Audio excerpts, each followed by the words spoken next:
Hello fellow sapiens, a quiet welcome to Midnight Sapien. Whether you're spiralling softly into sleep, watching shadows pass beside a campfire glow, or walking alone beneath distant stars, this space is for you. Because tonight, we're stepping into the brutal, beautiful world of Ice Age men and asking what it took to survive. This is calm storytelling for curious minds and cold bones. It is a story mostly buried, a story carved into broken spines and scattered teeth, a story of sons born into hunger, of brothers lost to the hunt, of fathers who stood watch while others slept. It stretches across 700,000 winters and echoes in the bones of those who never made it through. But survival is never what we think it is. It was not about dominance, not about strength alone. It was endurance, layered, fragile, and full of pain. And if you're the kind of human who likes long-form, slow science, and prehistoric mystery, consider tapping like and subscribe. It helps this strange little corner of the internet reach other sapiens out there in the dark. Now I wonder, what time is it for you right now, and where in the world are you listening from? If you feel like sharing, I'd love to read it in the comments. It reminds me how many of us there are, scattered across time zones but connected by curiosity. And if sleep comes, let it. Timestamps are in the description, so you can always return. Now we begin with a boy born into ice. Before he learned to hunt or speak or lead, a boy in the Ice Age had to do something far more improbable. He had to survive being born male. That alone was a quiet gamble against extinction. And it is here, in the first flickering hours of life, that the story of Ice Age men must begin. Not with glory, not with strength, but with fragility. Because survival, for them, was never guaranteed. It was a wager whispered in blood and breath, and from the very start the odds leaned against them. Across almost every mammalian species, including our own, male infants have always been more likely to die young. In cold climates, the risk deepens. Metabolic demands rise, resources stretch thin, and under these conditions boys are statistically more vulnerable, less resilient to infection, more sensitive to stress in the womb, slower to develop vital systems. In the archaeological record, this imbalance reveals itself not in grand discoveries, but in the silence of the graves. Tiny bones, scattered ratios, burial sites like Kostenki, Sungia, and Dolny Vestonets suggest an ancient, persistent pattern. For every girl who did not survive infancy, more boys were lost. The frost claimed them first. But why? Biologists trace part of the answer to the Y chromosome, a solitary, unpaired strand that carries little redundancy. If something goes wrong, there is no backup.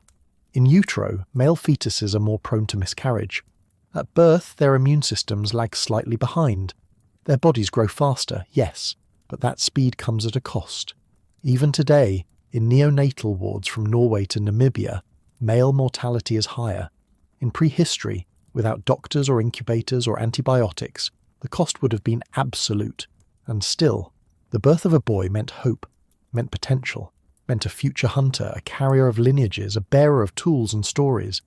So when one did survive, the world adjusted to his presence. He became something to protect, or to harden. Because the Ice Age did not reward softness. Even in infancy, boys born into the cold entered a world where warmth was rationed, where breath fogged the air like smoke, where survival demanded more than love. It demanded fuel, fat, fire, and quiet strength. But strength is not given, it is honed. And so the earliest shaping began not with ceremony, but with exposure, to cold, to hunger, to noise, to the grinding pressure of life that had no time for fragility. The boy who lived had already passed his first trial, unseen, unsung, and utterly vital. The boy who lived had already passed his first trial, unseen, unsung, and utterly vital. His birth was not a beginning, but a continuation of a narrow thread that stretched backward through time, a thread held by the few who had endured enough to pass it forward. What does it mean, then, to be born into a lineage shaped by catastrophe? To inherit not ease, but attrition? The fossil record tells a quiet but persistent truth. Survival was not equally distributed. In harsh Ice Age environments, male survival was taxed more heavily from the very start. They were larger at birth, metabolically more demanding, and more susceptible to complications in utero. In a world where every calorie mattered, where mothers often bore children while still healing from the last, the arrival of a male child may have required more than joy.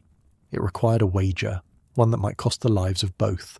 And still, across continents and millennia, they were born. From the frozen steppes of what is now Ukraine to the mist-wrapped forests of ancient Java, the record shows us the same fragile beginning, repeated endlessly. Tiny femurs, curved and unfinished, jawbones with barely formed teeth. Some were wrapped in ochre, some were laid beside beads or blades. Some, we imagine, were simply left behind. But the pattern is there, in the burial ratios of the Upper Paleolithic, in the subtle skew of sex-based mortality that persists in ancient DNA, in the quiet arithmetic of lives too short to be remembered, yet still etched into the statistical architecture of our species. Why would evolution allow such fragility to persist? Should not natural selection have hardened these children until their odds equaled those of their sisters? Or was there something else at play, something deeper than symmetry? The answer may lie in the nature of reproductive risk itself. In a dangerous world, a female who survives to adulthood can reproduce with relative reliability, but a male, his success is uncertain. In many small-scale societies, past and present, a few males father many children while others leave none. This creates what evolutionary biologists call high variance, and with it, intense pressure on early survival. Not every male child needed to live. But those who did, those who endured frostbite, fever and famine, became the carriers of legacy, the survivors of a brutal filter, the next link in a hard chain. And what happens when survival is its own inheritance? When the very act of continuing shapes the bodies and behaviours of those who come after? In the bones of Ice Age men, we begin to see the answer.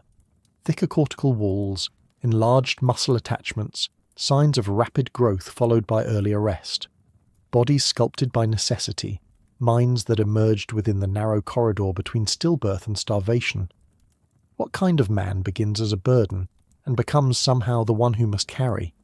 He's shaped not by ease, but by escalation. Every hour lived beyond birth becomes another test. Cold creeps into the lungs. Cries attract attention not only from kin, but from predators. The nourishment needed to grow a male body, dense muscle, thick bone, expanding brain, must be pulled from an environment already strained. Mothers, themselves underfed, must produce more milk. Group members must gather or hunt more food. A single boy's survival bends the bandwidth of the group, and so, perhaps without realizing it, the people around him begin to select, not with violence, but with vigilance. Who is strong? Who is too costly? Who do we fight to keep warm? Who do we grieve and move on from? Natural selection does not always act through death. Sometimes it acts through exhaustion, through accumulation, through tiny decisions made again and again under pressure. In modern foraging groups like the Hadza or the Inuit, ethnographers have observed subtle differences in the care given to children under extreme duress, not from cruelty but from triage. In the Ice Age, where lifespans were shorter and communities smaller, every child mattered. But not every child could be saved. The biology of maleness, so often associated with strength and advantage in adulthood, came at a steep cost in childhood. Vulnerability was the price of potential, and yet some survived. Enough survived. Because there was something else being shaped alongside the body. Something invisible, but just as real. A psychology of early adversity. A kind of mental callus. The boy who was cold before he could walk, who learned stillness not from teaching but from instinct, who cried less because crying brought nothing. That boy was being prepared for the landscape ahead, and it was not only the cold or the wolves or the hunger that required this preparation, it was the role he would be expected to play. From as early as 3 or 4 years old, Ice Age children began to shadow the movements of adults, not by command, but by immersion. There were no lectures, no tutorials. Learning was absorption. The act of watching, stone shaping, fire tending, skin scraping became rehearsal. And for boys especially, it was a rehearsal under heightened stakes. Their future tasks would demand proximity to danger. Their education was physical, mimetic and unforgiving. One slip with a hand axe, one misstep near a flame. These were not mistakes corrected with timeouts or scolding, these were injuries, and still they pressed closer, imitating the balance of their elders, the grip on a spear, the posture beside the fire. What kind of memory is built not in words but in bones, in a way? This was the true beginning of their training. Not formal, not named, but relentless. And it was not only training of the hands, it was training of the nervous system, of fear response, of endurance, of social awareness. The boy who survived infancy stepped into a second crucible, the apprenticeship of silence, a world in which survival meant listening, observing, adapting, long before understanding. His body was still growing, yes, but his place in the system had already begun to solidify, in the glances exchanged between men, in the unspoken expectations, in the first moment an adult handed him something sharp. What happens to a mind shaped by vigilance before it knows safety? What kind of man is made when survival is not just a moment, but a method, repeated every day from the first breath onward? He becomes a system within a system, a pattern that reinforces itself, generation after generation. Each surviving male carries not only his own weight, but the invisible legacy of those who did not make it, the brothers who failed to thrive, the cousins buried in snow, the unnamed infants whose absence changed the trajectory of group life. And slowly, across centuries and continents, that burden of loss begins to write itself into the body. Into how boys grow, into how their skin thickens, how their bones fuse faster, how their energy is routed toward reaction rather than reflection. Not because they were destined to be hard, but because the world they inherited gave them no other choice. Paleoanthropologists studying Ice Age remains have observed peculiar trends in male development. Skeletons show signs of accelerated ossification in key joints, suggesting that movement, running, lifting, bracing, began earlier than we might expect, and yet these same remains often show stunted growth later in adolescence. A boy who started strong but never reached full adult height. Why? The answer lies, perhaps, in the balance between urgency and resource. When survival demands immediate function, the body prioritizes early strength over long-term potential. This is the biology of urgency, the architecture of a body built not to flourish, but to function in crisis. And it was not only the individual that adapted. The group did too. Roles began to solidify. Expectations narrowed.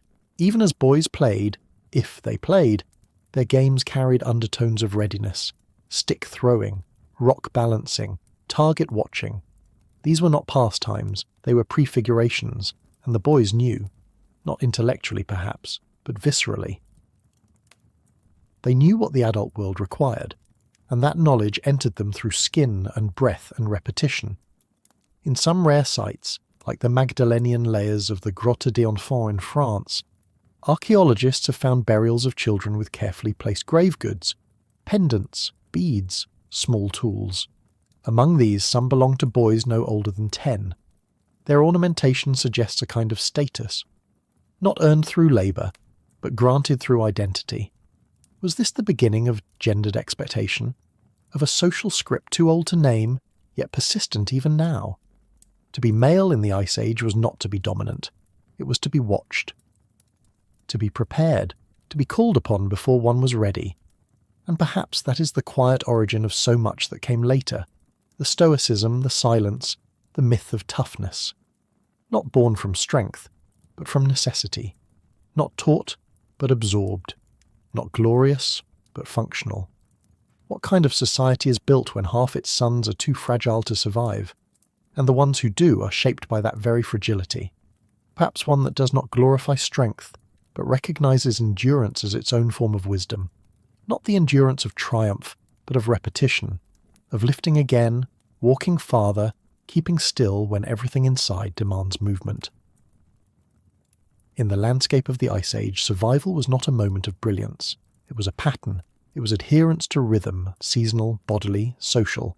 And for boys who lived, that rhythm began early. Not with initiation, but with observation. Not with permission, but with expectation. Their test was not a ritual. It was a life, and the shaping continued. By the time a boy neared adolescence, his body bore the fingerprints of his survival. Thin enamel lines on teeth told of periods of starvation. Healed fractures spoke of accidents that did not kill.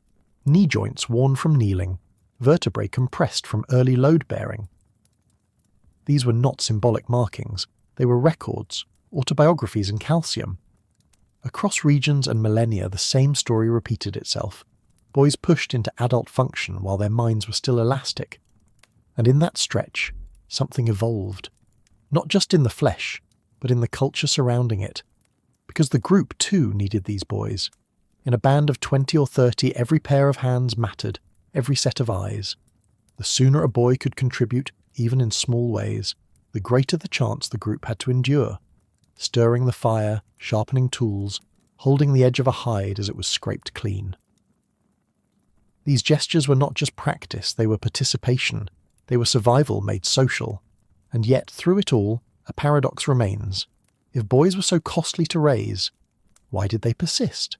Why didn't evolution favour only the fittest, the fastest, the fewest? The answer, buried in genetics, may be that selection acted not only on the child, but on the system that raised him. In groups where cooperative caregiving emerged, where the loss of a mother did not spell doom, where fathers and brothers and others filled in the gaps, boys survived in higher numbers.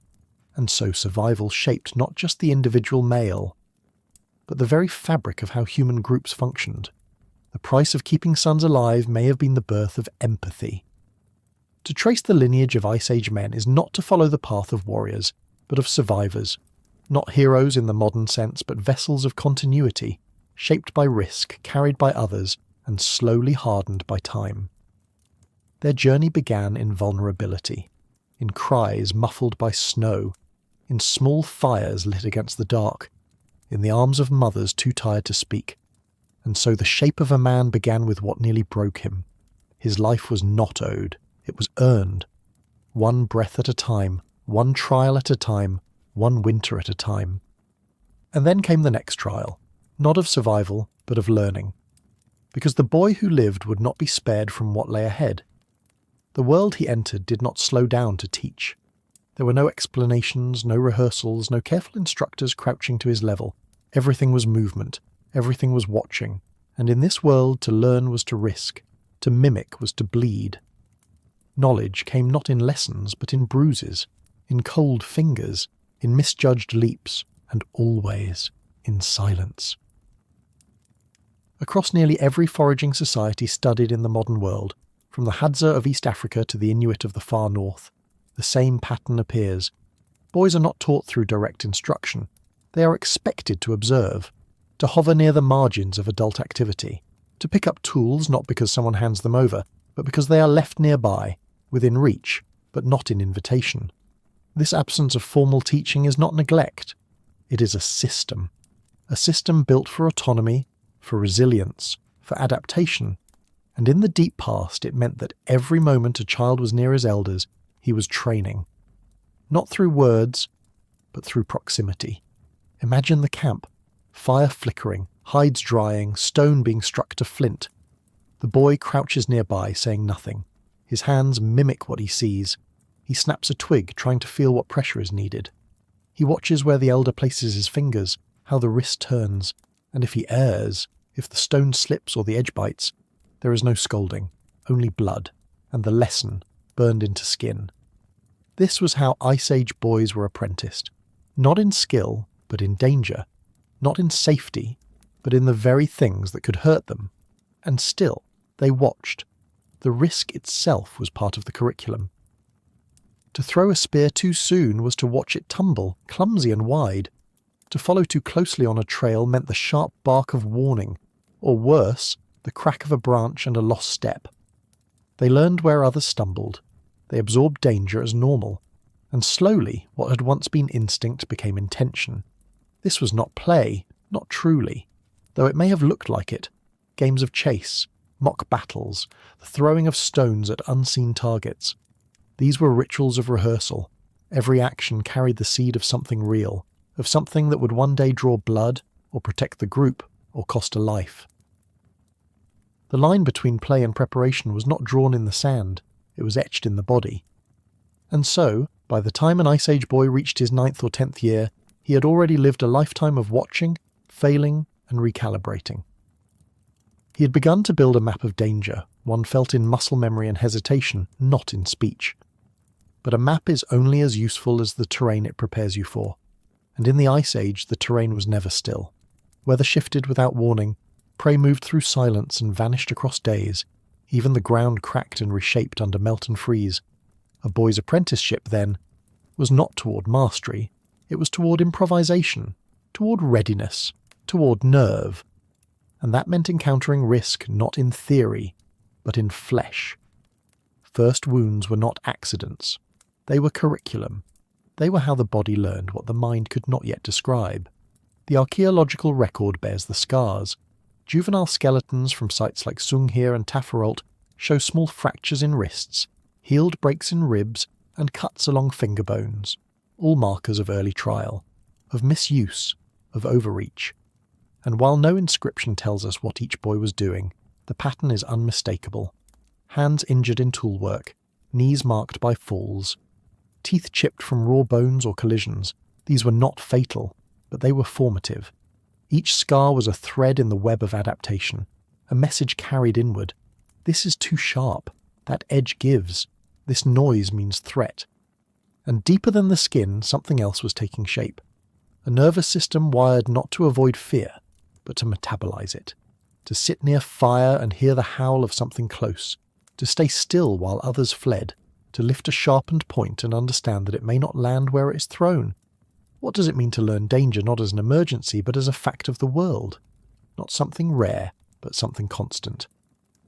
Something to be expected, lived with, folded into routine. In this way, the Ice Age boy did not learn as a student, but as a shadow. He crept behind those who knew. He repeated motions until they bled. He failed quietly and often. But every failure refined the edge of his awareness. The world became a language he could not yet speak, but whose grammar he began to feel. Every movement of an elder's shoulder, every stillness in a grove, every tightening of breath when a scent crossed the wind. These were clues. This was how boys learned to live inside a system of risk, not above it, not beside it, but within it. And what kind of mind does that produce? A mind that cannot rest until it knows where every danger waits. A mind attuned not to what is safe, but to what is almost too much. Perhaps this is the legacy etched into the oldest rhythms of masculinity. Not bravado, not power, but calibration. Boys trained in danger do not grow into conquerors.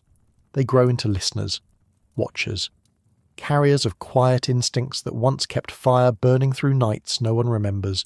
And those instincts were never purely physical. Survival demanded more than agility or strength. It demanded a kind of inner rehearsal, a psychological tuning toward the unpredictable. The boy who would one day hunt needed to understand more than tracks and shadows. He needed to prepare for failure, for waiting, for the sight of a wounded animal not dying fast enough, for the silence after a companion fell, for the split second in which violence was not a possibility, but a requirement. How does a child come to hold that truth without breaking? Through play, perhaps, but not play as we know it. What looks like play among forager children is often a scaffold for fear. Games that simulate chase, mock battle, stalking, ambush. Not just joy, but rehearsal. And in those rehearsals, boys begin to touch the outlines of consequence. In modern hunter-gatherer groups like the San and the Agta, researchers have observed how boys' play skews toward risk. Climbing, testing edges, throwing projectiles, navigating tension. These patterns are not meaningless. They are cognitive sculptors. They build familiarity with danger not as panic, but as process. And beneath that process lies something even deeper, an emotional transformation. Because fear cannot be erased, but it can be shaped. It can be folded into readiness. The boy who flinches too early might miss his chance. The one who flinches too late may not get another, and so, over time, boys trained in danger become boys who delay reaction, who wait a fraction longer, who breathe through the spike of panic and act anyway. This is not fearlessness. It is intimacy with fear. It is knowing its voice well enough not to mistake it for truth. Somewhere in a snowy forest, tens of thousands of years ago, a boy might have crouched behind a low stone, watching the silhouette of his father raise a spear, his pulse roaring, his breath short. But he does not move. He watches. He waits. He learns. That is how it was passed down, not through instruction, but through exposure, through the slow, calibrated shaping of nerves to match the pulse of a world that did not forgive missteps. And so it was that danger became familiar, not safe, but known, not avoidable, but woven into the fabric of life, like the cold, like hunger, like fire. It was there when a boy reached for a blade. It was there when he followed a footprint into dark brush. It was there when he met another boy's eyes and saw, mirrored there, the same fragile knowledge: this will not be easy, but I will keep going. How many boys learned the shape of their own courage long before they learned their names? And how many lost it before they ever had a chance to use it? Because not all who trained in danger endured it. The cost of this education was not abstract. In grave after grave, we find the remains of children who never reached adulthood, boys who played too close to the fire, who wandered too far into snow, who lifted tools before their hands could hold them. Their stories end before they begin, but they are part of the pattern. Their absence is part of the learning. Their deaths are the dark mirror in which the survivors saw themselves reflected. What does it mean to grow up beside the constant possibility of loss, to know, even without language, that others like you have fallen, that the same path you walk has taken lives only steps ahead? Perhaps it teaches more than skill. Perhaps it teaches perspective, humility, a kind of psychic vigilance that grows not from fear, but from proximity to it. This was the invisible curriculum of Ice Age apprenticeship. Danger not only as a threat, but as a teacher. And like all teachers, it left marks, not always on the skin, sometimes in posture, in the way boys stood, in the way they watched others before speaking, in the way their bodies tensed at certain sounds, a posture of readiness, of acceptance, of knowing deeply that safety was not a state of being, but a moment, and one that would always pass. What kind of mind is shaped by the knowledge that nothing is guaranteed? Anthropologists call this anticipatory socialization, the early absorption of roles not yet occupied. Ice Age boys practiced dying before they practiced speaking. They learned to carry weight before they knew what it meant to lead. And by the time they were old enough to be called anything at all, they had already internalized the rules of a world that demanded alertness, quick recovery and emotional restraint, a world where injury was expected and fear was private. Even the act of watching could be dangerous, to stand too close, to be mistaken for prey, to make a noise at the wrong time. The margin between apprentice and liability was razor thin, and so boys learned to vanish in plain sight, to shadow their fathers without slowing them down, to memorize what the elders never said out loud, where the traps were laid, how the wind moved around a rock, what the silence of birds might mean. And when night came, it was not always stories that were told. Sometimes it was only the crackle of flame and the whisper of breath. Sometimes no one spoke at all, and in that silence, danger was not gone. It was resting, waiting, reminding every child near the fire that one day, too soon, they would have to walk out beyond its light and meet it alone. And that, in the end, was the final stage of apprenticeship. Not mastery, not success, but solitude. The moment when a boy crossed the boundary between learning and doing. When the presence of an elder no longer buffered the danger, but instead became a memory, a shadow behind him. And what guided him then? Not confidence, not certainty, but repetition. The rhythm of movements burned into muscle, the echo of warnings never spoken, the flicker of every near failure that had not killed him. And a sense, not always conscious, that he had been shaped for this. Because danger, in the Ice Age, was not an episode. It was the air. It was the water. It was the bone-deep awareness that life was thin, and survival was a skill sharpened only by living close to the edge of what one could bear. This was the paradox of early learning, that by the time a boy was old enough to choose, he had already become the product of 1,000 choices made for him, by the cold, by the hunger, by the people who did not explain but only moved forward. And yet, in the very heart of this harshness, something else survived, something delicate. A kind of attention, the ability to read the land, the animals, the gestures of others, an empathy not born from gentleness, but from risk. Because to move safely through a dangerous world, one must constantly anticipate the needs and intentions of everything nearby. And so, without ever calling it by name, boys became observers of emotion, of posture, of breath. Their survival depended on reading others, not just prey, but people. The flicker of doubt in a companion's stance, the moment a father's voice held too much tension. These things mattered. These things taught. And what does that leave behind? In the bones, almost nothing. The archaeological record remembers wounds, yes, but not hesitation. It remembers fractures, but not fear. It remembers what touched the body, not what shaped the mind. And yet, the mind was shaped all the same.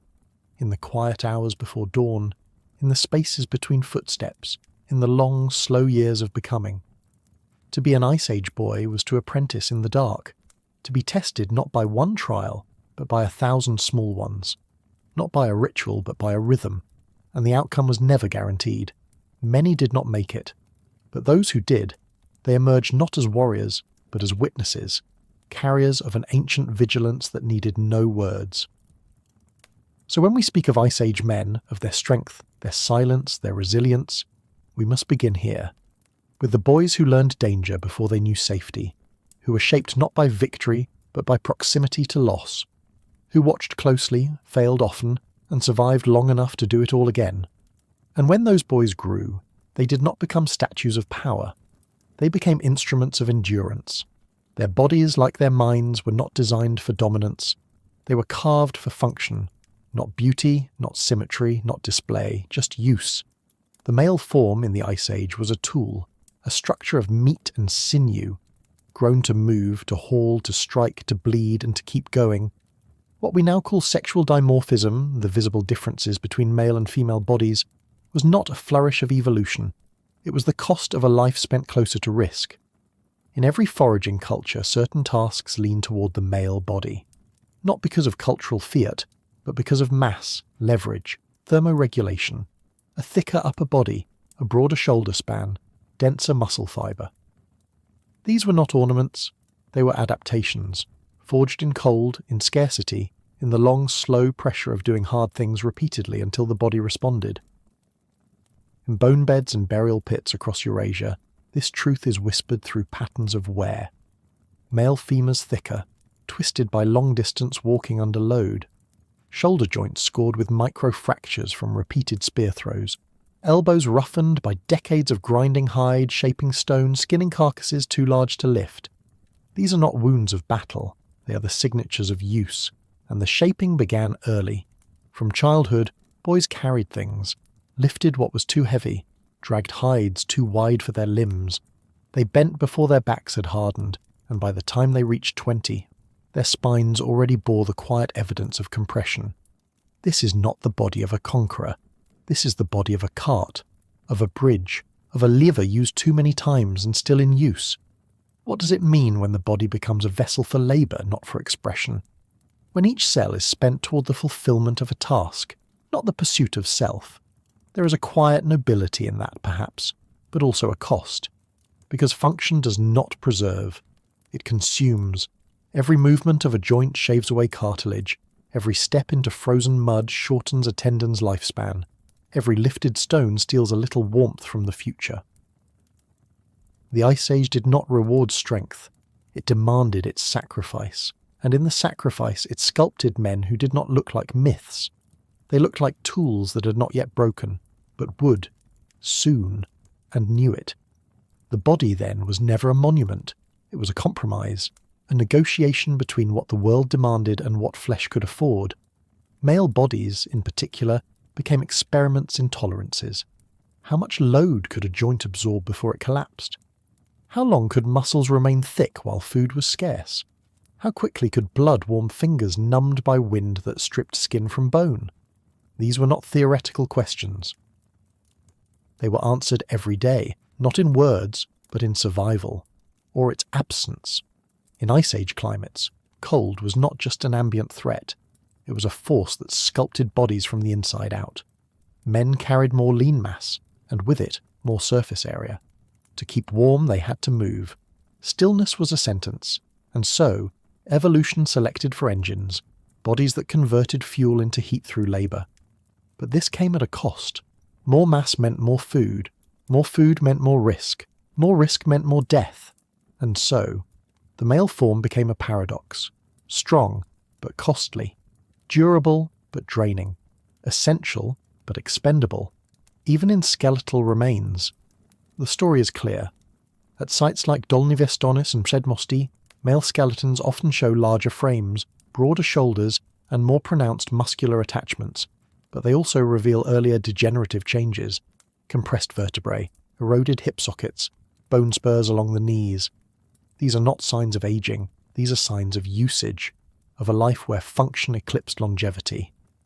What kind of world moulds men to be strongest at the very moment they begin to break? And it wasn't just the work, it was the weight of temperature. To move through a glacial plain in winter meant facing an environment that clawed heat from the body faster than it could be made. Men wrapped themselves in hides, yes, but even that was not enough. The cold seeped through. It punished extremities. It dulled nerves and slowed reflexes. So the male body adjusted over millennia. Circulation patterns shifted. Subcutaneous fat decreased to allow faster heat distribution from muscle to skin. Hands grew broader. Faces became more robust. Noses longer to warm air before it reached the lungs. But adaptation is not perfection. It is trade-off. To be efficient in the cold meant being vulnerable to famine. To generate more heat meant needing more fuel. And when fuel ran out, the very engine that kept them alive began to cannibalize itself. Muscle wasting, joint stiffness, slowed cognition. In a body built to move, starvation arrived quickly. This was the knife edge of survival. To endure, they had to stay strong. But to stay strong, they had to keep eating. And to eat, they had to risk everything. What kind of strength is that? Not the kind carved into marble, not the kind told in songs. It is a strength made of friction and frostbite. A strength that disappears the moment it is no longer fed. A strength that knows it is running out and keeps going anyway. Because in the Ice Age there was no other option.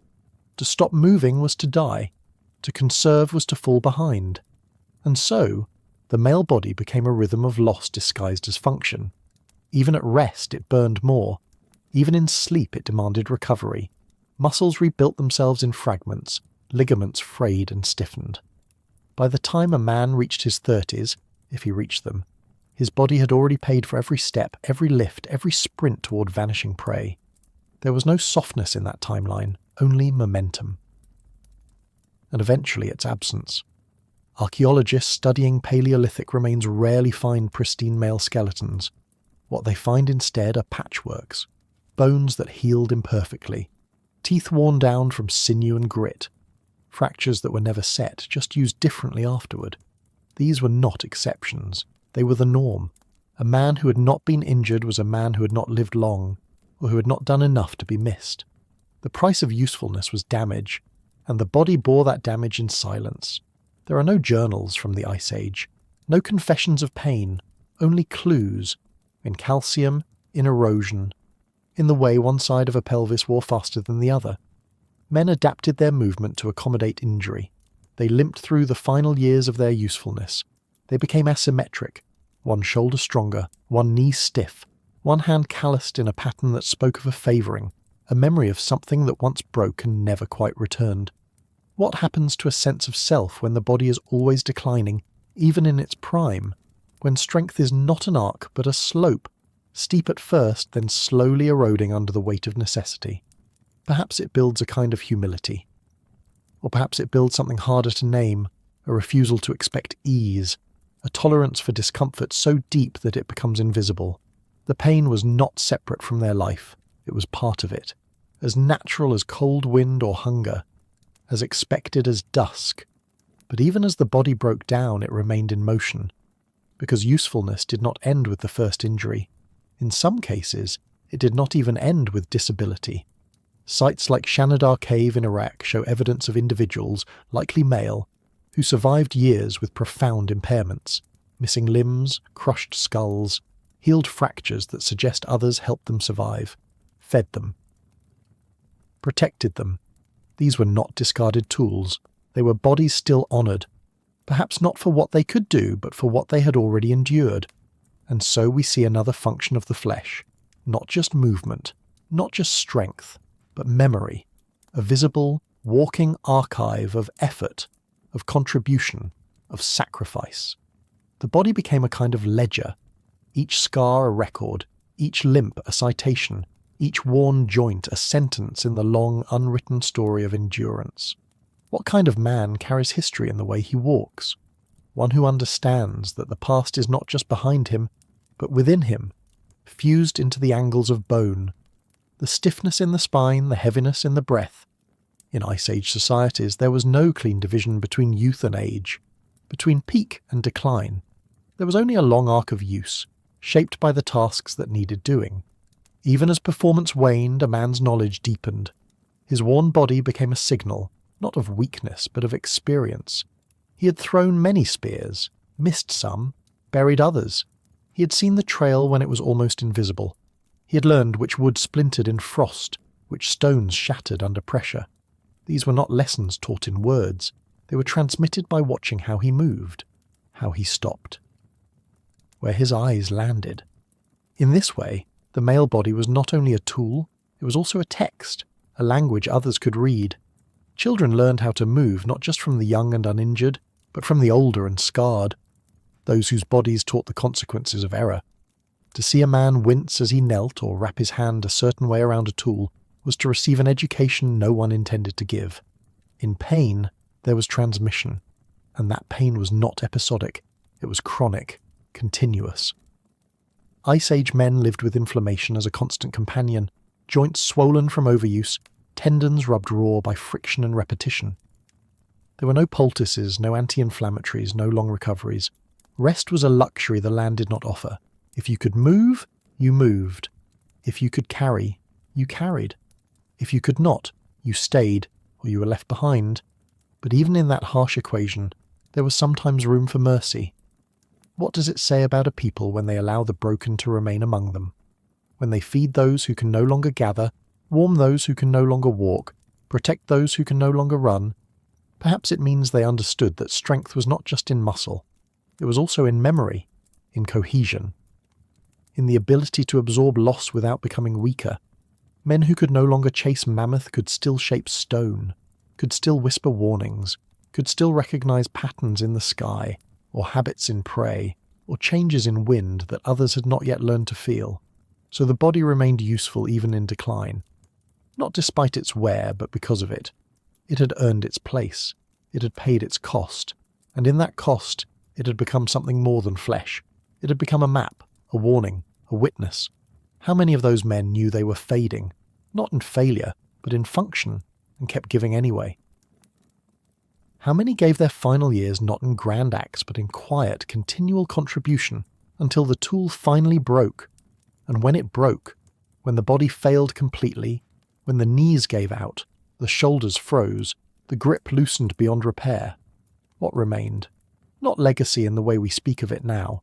No monuments, no names, only the memory of presence, the memory of movement, and in rare cases the bones themselves, laid into earth with stone tools beside them, or ochre brushed across the skin, or antler pendants pressed into the hollow of a chest.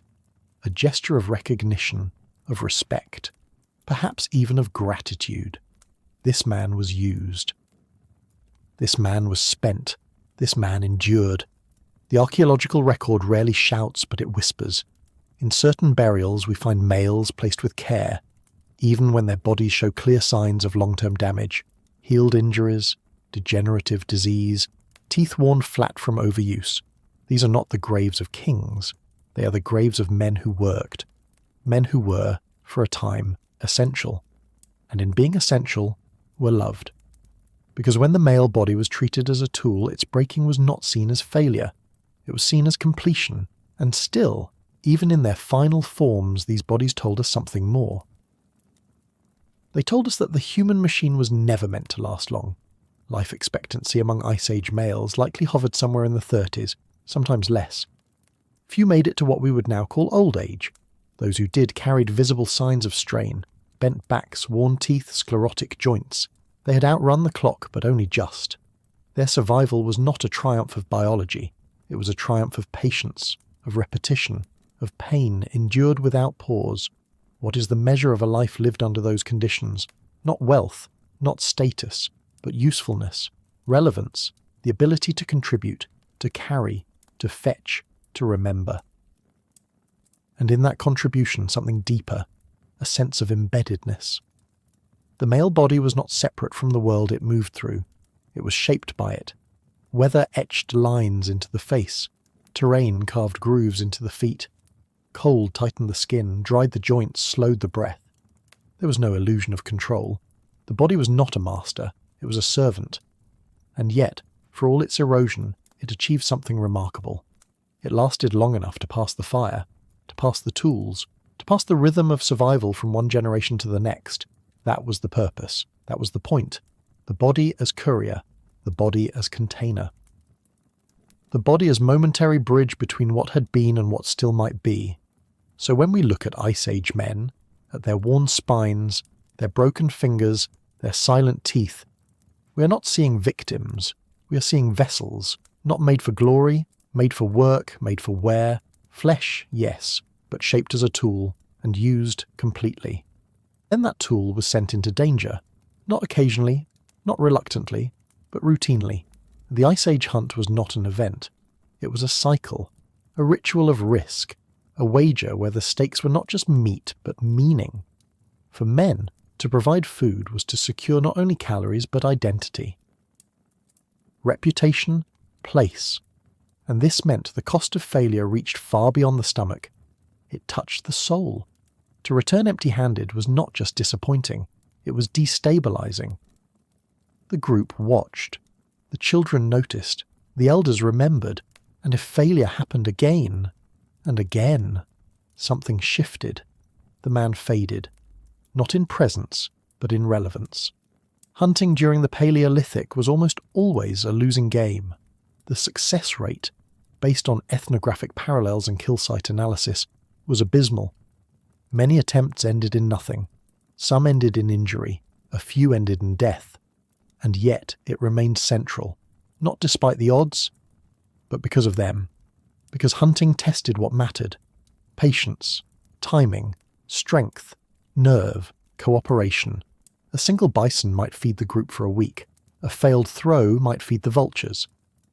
The line between those outcomes was 1 second. One gust of wind. One misplaced footstep on a snowy slope. And that line bled. In male skeletons across the Ice Age world, we find the aftermath. Healed rib fractures, spear-tip lesions on the femur, teeth broken in blunt trauma, facial bones compressed from blunt force, defensive arm fractures, some from combat perhaps, but many from animals. From the front lines of the food chain, where the hunter was not always the predator, sometimes he was the prey. Sites like Dolny Vestonis, La Ferrassi, and even Shanidar tell stories in bone. Stories of men who met violence not in war but in work. Men who risked everything again and again because they had no other way to matter. And that word, matter, was not symbolic. In small-scale societies, the role of food provider determined status. Those who brought back meat gained social capital. The best cuts might be shared, but the memory of who delivered them lingered. Success meant prestige. Failure meant silence. And prestige was not pride. It was survival insurance. The admired were defended. The admired were included. The admired might fail once, even twice, and still be forgiven. But admiration had to be renewed. With each kill, with each return. The man was only as valuable as his last contribution. What kind of pressure does that carve into the spine? The hunt, then, was not an adventure. It was an ordeal, a test that never ended, a moving threshold that defined the edge of masculinity in a world where gender was not identity but obligation. Every hunt bled time. Every pursuit carried the risk of never coming back. And still, men stepped forward, again and again, into the snow, into the dark, into the long mouth of uncertainty. Because to stop was to vanish in another way, quietly, socially, permanently. In the Ice Age, disappearance did not always begin with death. It often began with exclusion. The man who could no longer contribute, who failed to bring meat, who slowed the group, who arrived after the kill was over, began to lose weight in the eyes of the group. Not because anyone said it aloud, but because absence speaks. A missed kill is remembered, a quiet fire is felt. And though Ice Age societies were cooperative, they were not endless in their patience. Every back had a limit. Every band had thresholds that could not be softened by kindness alone, and so survival status was not only physical, it was political, it was reputational, it was fragile. This made each hunt a performance, not just for food, but for visibility. Men moved with the weight of being seen. A well-placed throw was more than luck, it was identity reaffirmed. A man who fed the group could walk taller, speak louder, teach boys who had not yet proven themselves. But a man who failed often, who returned with empty hands and open wounds, grew quieter, his tools duller, his body heavier, not from fat but from friction, the slow drag of irrelevance. That drag appears in the bones, in men who lived long enough to show what accumulation looks like. In the density of their arm bones, we find the echoes of spear throws. In the abnormal bone growths along the knees, we find the echo of repeated crouching, sudden sprinting, impact and recoil. In the overdeveloped muscle attachments near the shoulders and spine, we find the pattern of a life lived hauling, lifting, reaching. And in the damaged joints, we find the cost, the toll exacted not by one hunt, but by hundreds. The hunts that failed, the ones that ended in sprints, in falls, in being dragged, in being gored. In hiding in silence while something with breath hot and violent waited outside the thicket. Was it courage, or was it duty? Did these men hunt because they wanted to, or because they had to? The archaeological record cannot answer that, but the silence of the dead suggests a darker truth. There may not have been a choice. In an environment where meat was a lifeline and starvation was patient, men did what was required. And what was required often meant pain. Ethnographic records from recent foraging cultures show that male hunters often return home not triumphant, but exhausted. Their faces are drawn, their hands are raw. Their voices subdued. There is no song of victory, just a quiet sitting, a warming near the fire, a passing of meat to others before eating any themselves. Perhaps Ice Age men were the same, not heroes but bearers, bearers of wounds, bearers of silence, bearers of time, bleeding slowly through every pursuit. What does it mean to build a life around a task that demands so much and guarantees so little? Perhaps it means you begin to accept uncertainty as a condition of being, not a flaw in the system, but the system itself. For Ice Age men, the pursuit of prey was not only a confrontation with the animal, it was a confrontation with time. The hours walked, the days tracked, the seasons misjudged. A misstep in summer might mean a hungry autumn. A failed winter kill might end a bloodline. Every delay rippled outward, thinning fat reserves, dulling reflexes, fraying tempers, and so they walked, and waited, and moved, always chasing what might not appear, always gambling against the patience of cold and clan alike. Even success could be brutal. Bringing down a large animal, bison, elk, reindeer, or mammoth, was not a clean act. It was struggle. It was proximity to panic, to thrashing hooves, to tusks and weight and blood. Many injuries came not in the chase, but in the aftermath, in trying to finish the job, in holding the flank as it kicked, in stepping too close to a dying body that still remembered how to kill. And yet, they stepped in, again and again. Because the moment of danger was also the moment of worth. To have helped, to have taken the risk, to have bled, meant something, even if the wound was unseen. But wounds were seen. If not by all, then by some. The group watched. Boys learned. They saw who limped after the hunt, who winced beside the fire, who wrapped their wrists more often than others, and perhaps they whispered, not cruelly, but curiously. How many failures before he is no longer invited? How many slips before he stays behind? This too was part of the hunt, the invisible edge of status. Reputation was not declared, it was observed, and when it faded fast. That pressure could bend a man, not only in the bones but in the mind, the constant calibration, the balancing of risk and relevance. Too many failed hunts and a man might offer to stay behind, not out of laziness but shame, not out of fear but fatigue, because status was not protected by effort alone. It was measured in outcomes. What did you bring back? Who saw you do it? And what will they remember? In this way, the hunt was not only physical, it was social, psychological, symbolic. Every man stepped into it carrying not only his tools, but his story, recent failures, quiet victories, the silence after his last return. And when he ran, or threw, or bled, he did so under the weight of more than hunger. He did so under the weight of judgment, of memory, of the quiet calculus that asked again and again, will this be enough? What happens to a man who lives every day as if his worth is still undecided? Perhaps he sharpens his tools more than necessary. Perhaps he walks farther than the others, even when his knee aches. Perhaps he stops talking about the pain entirely. Because to name weakness is to risk becoming it.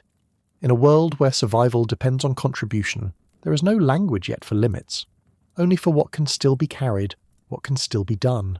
So he does it, even when it cuts, even when the cold creeps deeper than it should, even when he knows that this hunt might take more than it gives. The Ice Age rewarded movement, not rest. Men could not afford to recover for long. Every animal that moved on without them carried away calories the group might not replace, and so men stitched themselves back together quickly, with bindings, with silence, with the belief that tomorrow might offer more than today. But the landscape did not care for healing. The ground was hard, the wind was sharp, the prey was indifferent, and the body over time lost its willingness to rebound. One stumble became many, one failure became a reputation, and then came the moment no one spoke aloud, the moment the man was no longer taken seriously. What does that feel like? To know that others still speak to you but not with weight. To feel their eyes slide away when roles are assigned, when weapons are lifted, when danger is near.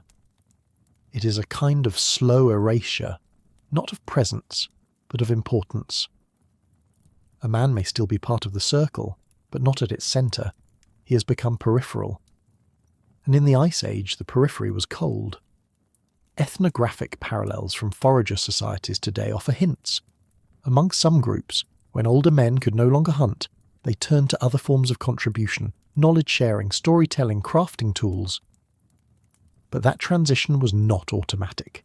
It required social permission. It required the group to still see value in those who could no longer chase. If that recognition was withheld, the decline accelerated. Not just physically, but psychologically, because a body in pain can still endure. A spirit ignored begins to vanish.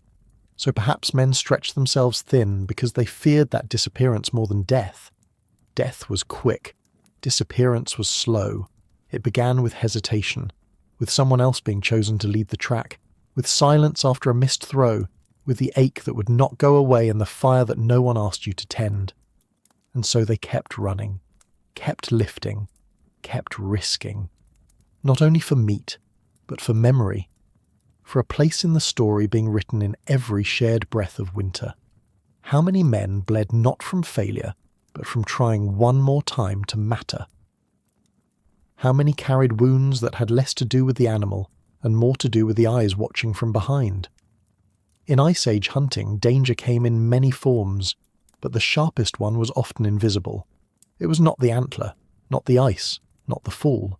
It was the constant calculation of worth. A man could survive a broken rib. He could survive a fever. He could survive losing a weapon in the snow. But to survive being forgotten, that required something deeper, something harder to define, a persistence not only of body but of narrative, a refusal to become background, to remain in motion, to keep walking forward even when no one asked you to. There were men like this. We know it because some of them were buried with care, not with grandeur, but with presence. A flint blade placed near the ribs, a hand posed gently over the chest. Perhaps he had not hunted for years. Perhaps his last kill was a long-remembered story retold by others, but he had mattered once, and that memory was enough. The act of burial itself, intentional, tender, tells us that his body was still seen, still honoured, still part of the story, but not all were buried. Many were not. Their bones lie scattered in open-air sites, gnawed, weathered, collapsed in positions that suggest sudden death far from camp. These too were hunters. These too bled time, but their end came quickly, and alone. Maybe they followed a wounded animal too far. Maybe they misjudged the ice. Maybe they simply fell behind, and the group, in silence, kept walking. Because survival has no space for prolonged goodbyes, this is the unspoken brutality of Ice Age masculinity. It was not built on dominance. It was not built on pride. It was built on use, on function, on what could be offered today, and that made it both powerful and brittle. Because no man, no matter how strong, could outrun failure forever. Every leg wears out, every eye dims, every throwing arm stiffens. And then comes the moment when even the best, even the admired, begin to vanish. Not all at once, but gradually, in missed opportunities, in others stepping forward first, in footsteps that no one tries to follow. Yet in that vanishing, something lingers. The pattern of their movement, the caution in their voice, the echo of their decisions embedded in the memories of younger men, those who had watched, who had walked behind them, who had seen not only the throws that struck, but the times they did not, and how the man stood up anyway. The Ice Age did not permit comfort. It permitted continuity. And through this brutal arithmetic of effort, injury and fading, men became part of something larger than their own strength. They became carriers of risk, of consequence, of culture. They hunted not just animals, but time itself. And when they failed, it was not always the end. Sometimes it was just the passing of the spear. And in that passing, another kind of survival began. Not in the field, but at the hearth. Not in speed or strength, but in steadiness. Fatherhood in the Ice Age was not loud. It did not declare itself. It moved quietly, like firelight across cave walls. When the hunt was over and the bodies were sore and the meat hung drying in the cold, men returned not only to rest, they returned to witness, to sit near the young, to mark the fire's rhythm with calm, to pass something on, even when they had no words for what it was.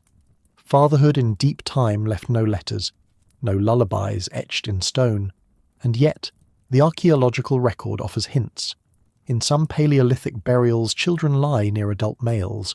Their ornaments match. Their ochre patterns echo one another. Whether by blood or bond, there is connection, and that connection mattered. In environments where infants were vulnerable, where children could vanish in the cold or vanish into hunger, care was not a luxury. It was a strategy, a slow, quiet form of survival.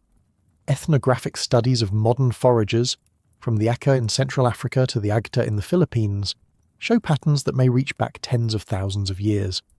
In these groups, fathers are not distant. They carry infants. They soothe crying. They share in warmth and watchfulness. And though the context has changed, the biology has not. Human males are unusually capable of long-term parental involvement. Hormones shift. Heart rates respond. The capacity is there, and under the right pressures, it emerges. In the Ice Age, the pressure was everywhere. Every winter tested the group. Every illness risked becoming fatal. Every absence left a gap. And so, men stayed. Not all the time. Not every man. But enough. Enough to leave impressions. To shape a child's earliest understanding of safety. To teach through gesture what could not yet be spoken. To take the flint scraper and show, without words, where to press, where not to press, and to let the child fail, but not alone. At night the fire revealed more than shadows. It revealed hierarchy, intimacy, continuity. The men who sat closest to the flames were not always the strongest.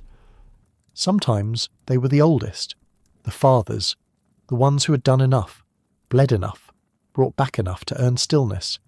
And in that stillness they gave something else. Attention, memory, the beginning of culture. What kind of world is built when the strongest do not just protect but remain? When fatherhood becomes not an end but a second hunt, for warmth, for meaning, for legacy. Perhaps a world where memory deepens, where the child grows not only in the shadow of danger, but in the glow of presence. In that world, the fire becomes more than warmth, it becomes a gathering place for thought, for repetition. For stories shaped by scars, The old hunter, no longer swift, holds the gaze of the young with something else. Recall. He remembers the winter when the meat was late, the path the mammoths once used, the time the river iced too early and they had to sleep with stones inside their furs. These memories are not performance, they are preparation. And in that passing of knowledge, something shifts in the male role. It stretches beyond muscle. It becomes layered. The man is no longer only what he can bring back. He is what he can pass on, not just the flint blade, but the sense of when not to use it. The understanding of why a certain path leads to less game, though the tracks are fresh. The patience to wait when others would rush. These lessons cannot be carved into bone, but they are carried in posture, in pauses, in the way a man shapes silence beside the flames. The rise of intergenerational memory may be one of the most underestimated tools of Ice Age survival. With each child who remembered what the father knew, the group gained an extra layer of resilience.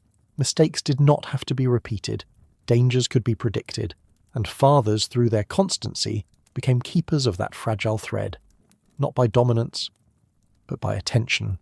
The fire made this possible. Its light slowed the night. Its warmth held the group together. It gave men the space to speak, or not, and to be heard anyway. We often imagine Paleolithic fathers as peripheral, as distant, but this view collapses under closer scrutiny.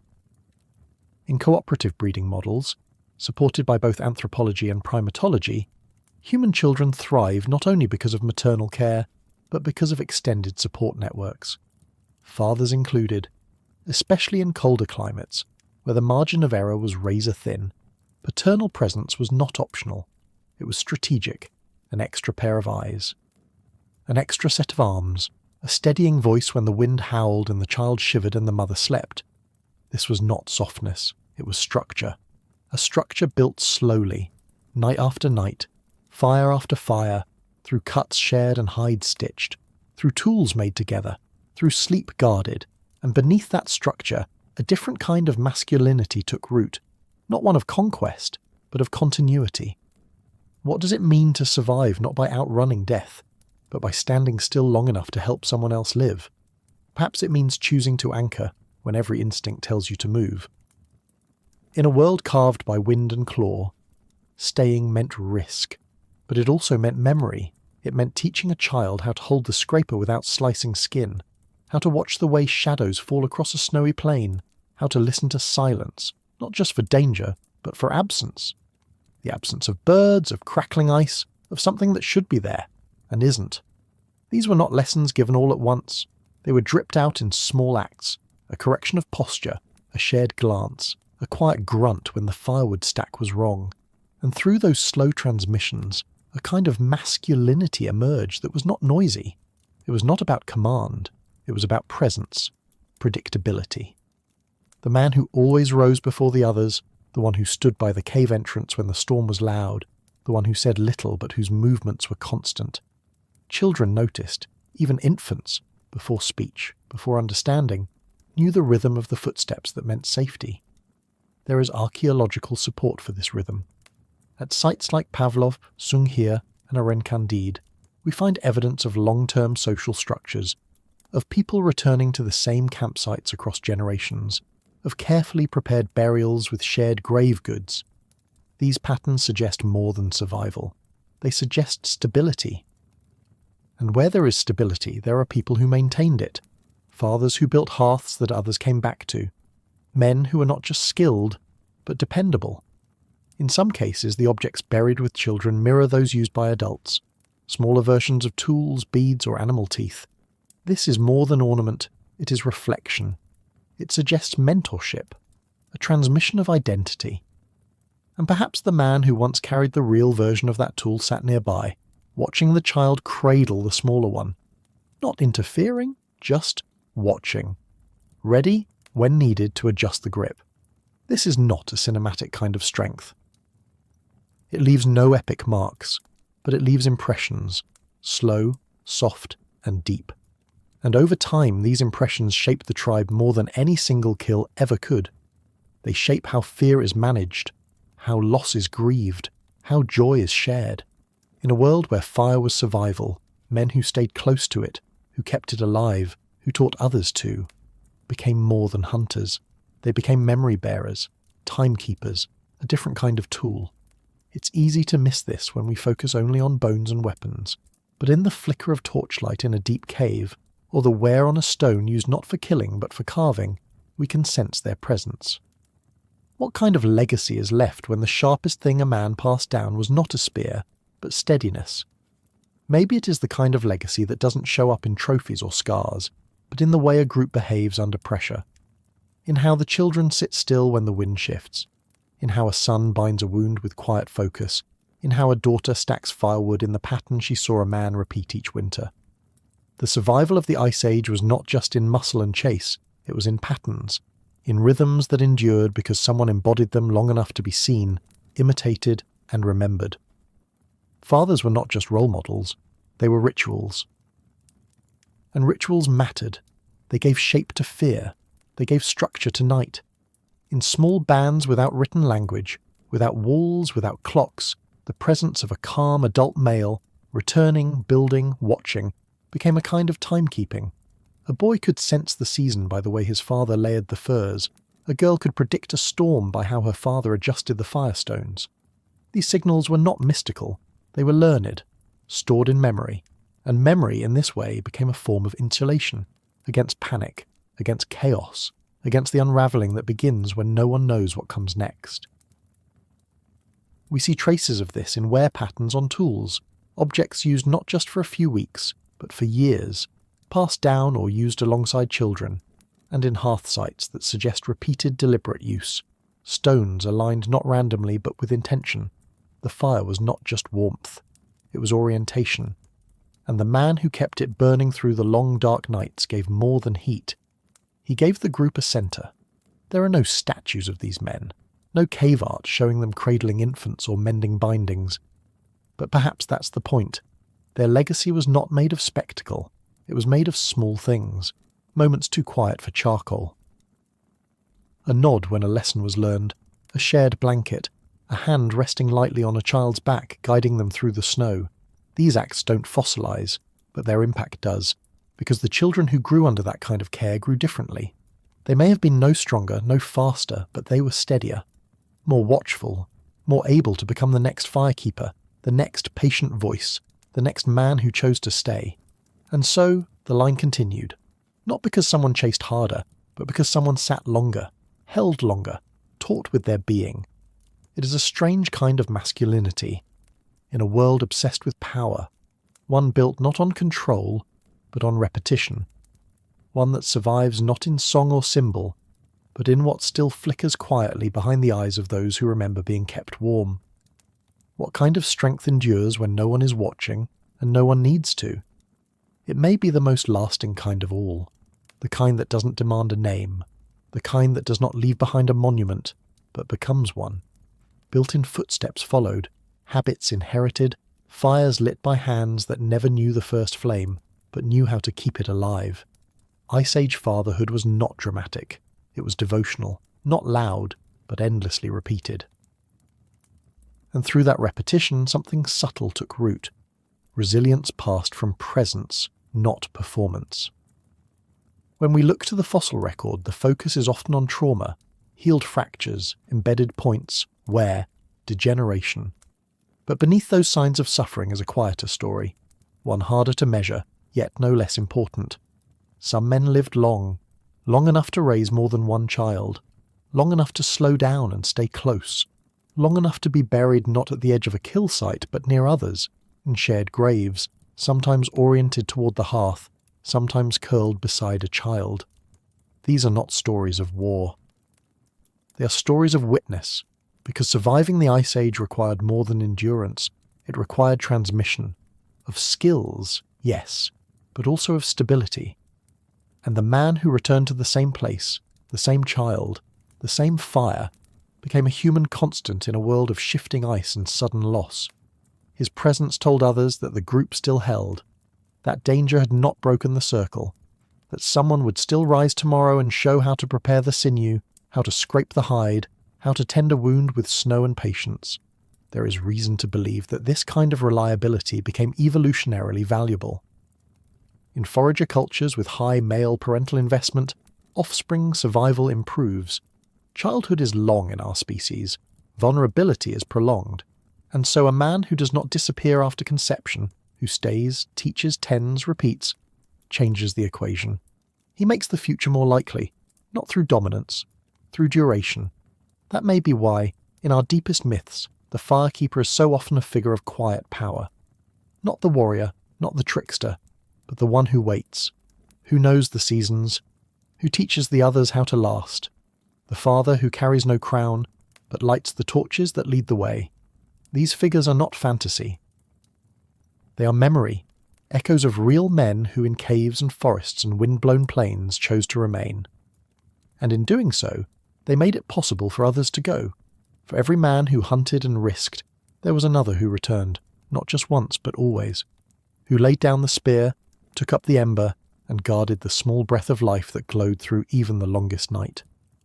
What if the greatest act of Ice Age strength was simply to stay?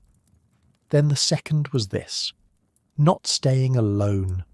In a world that punished solitude and made islands of the wounded, men learned to tether themselves to one another, not just by blood, but by rhythm, by risk, by repetition. The hunt did not begin with the throw. It began with the look across the frost, the nod that confirmed the plan, the trust that the man beside you would see what you missed and kill what you could not reach. Brotherhood, in the deep past, was not a sentiment. It was a survival pact, signed in breath and blisters. In many ancient sites the pattern is visible.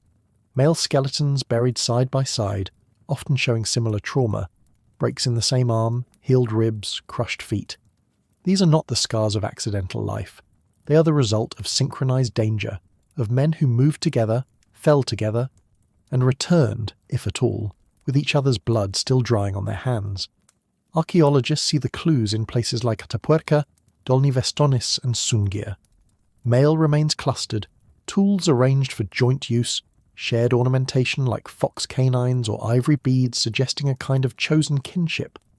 These were not just hunting parties, they were survival agreements, emotional contracts forged in the absence of certainty, and these contracts mattered. In a land without maps or mercy, you needed more than skill to survive. You needed someone who would drag you out of the snow if your leg shattered during a stampede. Someone who would wait an extra hour for your breath to come back after the climb. Someone who would not leave you behind just because the mammoth turned and your arm failed. This was not idealism. It was calculus. The cost of abandonment was often higher than the cost of loyalty, but loyalty had to be learned. It did not come for free. Young men entered this world not with inherited bonds, but with the need to prove themselves, to earn their place within a web of trust already stretched thin. The lessons were hard, often wordless. Shared hunger, botched kills, nights of silence after failure. Yet out of this came a kind of unspoken alignment, a choreography of glances, signals, instincts tuned to each other's pace. When to charge, when to hold, when to feint, when to fall and trust someone would cover you. What held these groups together when everything, food, energy, warmth, conspired to pull them apart? What kept one man from hoarding the last scrap of marrow or letting a rival freeze beside the fire? The answer, perhaps, is not generosity. It is shared fate, a recognition that in the face of cold, teeth and time, no man truly walked alone for long. What does it take to trust someone with your death and your survival? Sometimes it takes nothing more than time. Time shared under tension. Time spent watching each other fail and get up again. Time inside a storm with the fire down to coals. And no one speaking, but no one leaving either. In that time, something hardens. Not affection exactly, but expectation. The knowledge that the man beside you has seen you shiver, seen you miss, seen you bleed, and still comes back the next morning with more flint, more wood, more space at the fire. This is not sentimentality. It is structure. It is the backbone of male cooperation, and like any structure under pressure, it had its breaking points. Not all brotherhoods held. The archaeological record tells of trauma not just from prey, but from other humans. Crushed skulls, defensive wounds, embedded weapons, many inflicted not by accident, but by hands that once shared the hunt. At sites like Jebel Sahaba, violence becomes a pattern. intra-group conflict, the slow corrosion of trust when resources run low, or hierarchies break down, or someone takes more than their turn. Male coalitions are powerful, but they are also volatile.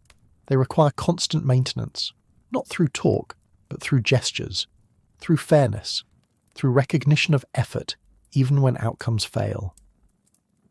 Hierarchy emerged not as domination, but as coordination. The best groups were not led by the strongest, but by the most stable. The man who kept pace, who didn't panic, who adjusted, signalled, gave way when it mattered. Leadership was often invisible, not enforced from above, but absorbed laterally through respect. Ethnographic studies of forager bands today show that decision-making is often shared, diffuse, negotiated rather than commanded. Ice Age men likely moved the same way, forming ranks not by force, but by familiarity. You follow the one who brings you back alive, and within these moving, temporary hierarchies, bonds formed that exceeded blood. Kin selection may explain some group cohesion, hunting with brothers, cousins, sons, but not all. At many sites, unrelated males are buried together, their tools intermingled, their ornaments matching. These are the traces of chosen alliances, of friendships forged by repetition, by proven reliability, by the shared experience of danger. The kind of relationships where no words are needed and where absence is noticed instantly, not because of loss, but because of imbalance. Yet even these bonds could fray. Survival applied pressure from all sides: hunger, fatigue, injury, fear, and in that pressure, cracks formed. The man who once pulled you from the river now looks at you with calculation. The group that once waited for you now walks ahead. Not because they hate you, because the ice is moving, and they must move too. Brotherhood, then, was not a guarantee. It was a negotiation, constant, unspoken, renewed with every step. What happens when the man beside you is both your shield and your competition? It means that trust becomes a balancing act, and every shared moment and every hunt, every watch, every meal is both a bond and a gamble. Because even in the most cooperative groups, resources remained limited. The mammoth could feed many, but not all. The warmth of the fire could not reach every sleeping body. The best stone blades were few, and so were the hides that didn't leak. In this narrow corridor of survival, male alliances became layered with unspoken calculus: who brings value, who lags behind, who stays calm, who falters. And over time, these calculations grew heavy. In some Ice Age campsites, we find spatial clues to these internal negotiations. Hearths clustered in tight circles, each with different tool types, as if representing smaller working units within a band. Bones processed differently, tasks distributed unevenly. Intra-group variation hints at subtle hierarchies, not enforced by violence, but by utility. The man who flinches during the hunt does not get first cut. The one who spotted the prey earns silence while he eats. These were not rules carved in stone. They were patterns, and like all patterns, they shifted when tested. Conflict resolution, then, was critical. Not always with blows, but with boundaries. One man walks a little farther to gather wood. Another takes the uphill trail alone. Space was a form of de-escalation. Distance became diplomacy. And when disputes did break, they were often managed through the group's memory: who had helped before, who had faltered, who had remained consistent when others lost focus. In this way, reputation became currency, invisible but heavy. Yet reputation could not protect against everything. When fear overtook the group, when a lion's roar echoed too close, or the mammoth's charge trampled the front line, bonds broke, not always permanently, but enough to leave scars. The man you expected to cover your side flinched. The one who promised to wait vanished ahead, and even if you survived, the alliance did not. Trust was fragile. It had to be rebuilt, slowly, wordlessly, often without apology. Still, the need for one another remained. Ice Age men were not lone wolves. The myth of the isolated hero collapses under the weight of cold logic. A single man could not track, flank, kill, carry, butcher, and guard. He could not sleep safely. He could not hunt across vast plains without someone at his side. And so, even when bonds broke, they were often reforged, not because of sentiment, but because of necessity. the risk of solitude outweighed the wounds of betrayal. And so, a rhythm emerged. Trust, friction, distance, return, again and again, until cooperation itself became a kind of survival reflex. Not clean, not perfect, but durable. How do you keep walking beside a man who once left you behind, but who now holds your only blade? You do it because there is no other choice. And maybe, deep down, because he came back, because whatever fear or instinct made him flinch, it did not make him disappear. In the Ice Age, forgiveness was not a ceremony. It was a slow recalibration of breath and movement. A pause before passing the torch, a glance before rejoining the line. Survival made saints of no one, but it taught men to adapt, not only to the land, but to each other's limits. This emotional flexibility may be one of the most overlooked tools of Ice Age life. Just as men trained their bodies for cold and scarcity, they trained their minds for fluctuation, for failure, for the sharp disappointment of betrayal that doesn't break the bond, but reshapes it. These emotional alliances were not gentle, but they were elastic, and that elasticity helped groups hold. Evidence of this psychological resilience may be inferred, even if it leaves no mark in bone. In long-inhabited sites, like those at Kostenki or Mezhirich, the consistency of group reoccupation, tool standardization, and shared infrastructure suggests a kind of social memory. The same men or their sons returning to the same ground, trusting that whoever camped here before left it safe enough to come back to. This is not just planning, it is trust extended across time, and to trust time, you must trust people. Mutual care then did not mean affection, it meant shared investment. One man splinted another's leg not because he was kind, but because that man might be needed again, might save his son, might carry his kill next season. Every act of aid was a wager on future strength, and yet, in the doing, something else emerged. Empathy by repetition. Connection through effort, not born of feeling but of doing. You learn to care by carrying the weight together. Modern forager data supports this pattern. Among the Hadza, the Ache, the Kung, men cooperate not only because it's efficient, but because it's expected. Peer surveillance, reputation, reciprocity. These values shape behaviour long before language can fully explain them. It's not about liking each other, it's about knowing you will need each other again. Still, not all men made it in. The ones who could not pace, who took more than they gave, who betrayed the rhythm or cracked under strain. These men fell behind.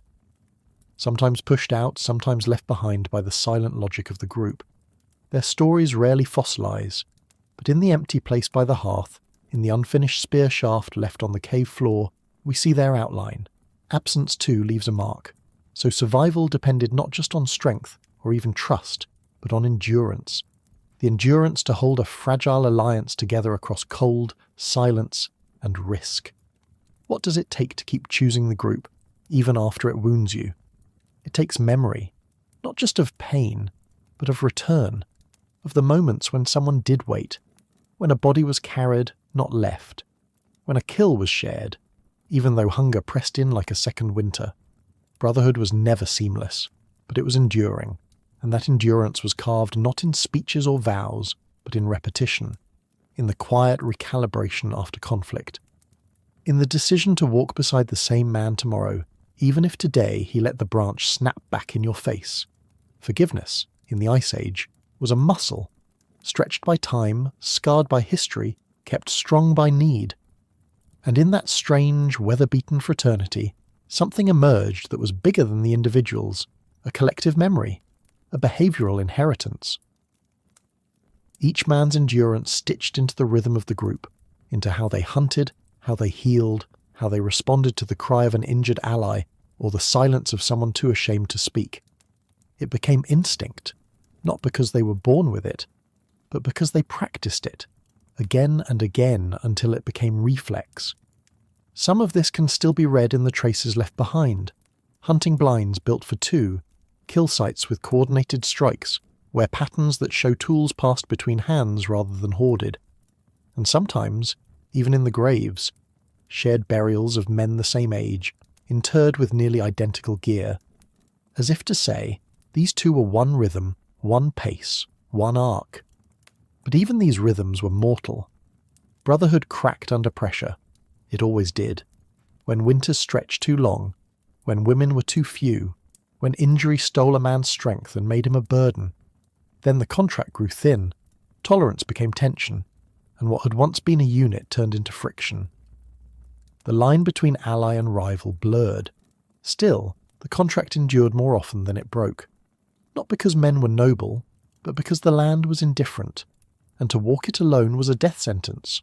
The Brotherhood Pact, for all its fragility, was the closest thing to insurance the Ice Age could offer. No guarantees, only probability shaped by proximity, by shared effort, by time. So they walked together, sometimes in silence, sometimes through fury, sometimes with open wounds that never fully healed. And still they walked. Because survival did not reward the perfect, it rewarded the persistent, the ones who could fall out and fall back in, who could mistrust and then offer the flint anyway, who could feel the weight of disappointment and still carry the pack.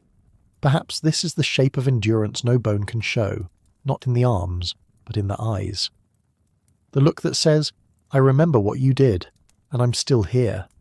What if the strongest bond in the Ice Age wasn't love, but the decision to return anyway? Then perhaps the deepest wounds were not in the body but in the space that followed after. Not in the cut of the fang or the break of the bone, but in the quiet, in the nights when someone did not return, in the places where a name was once spoken, now avoided, in the gestures that shifted because a rhythm had been broken and no one knew how to restore it. Some wounds leave no blood, no fracture, no trace in calcium or collagen, yet they shape behaviour all the same.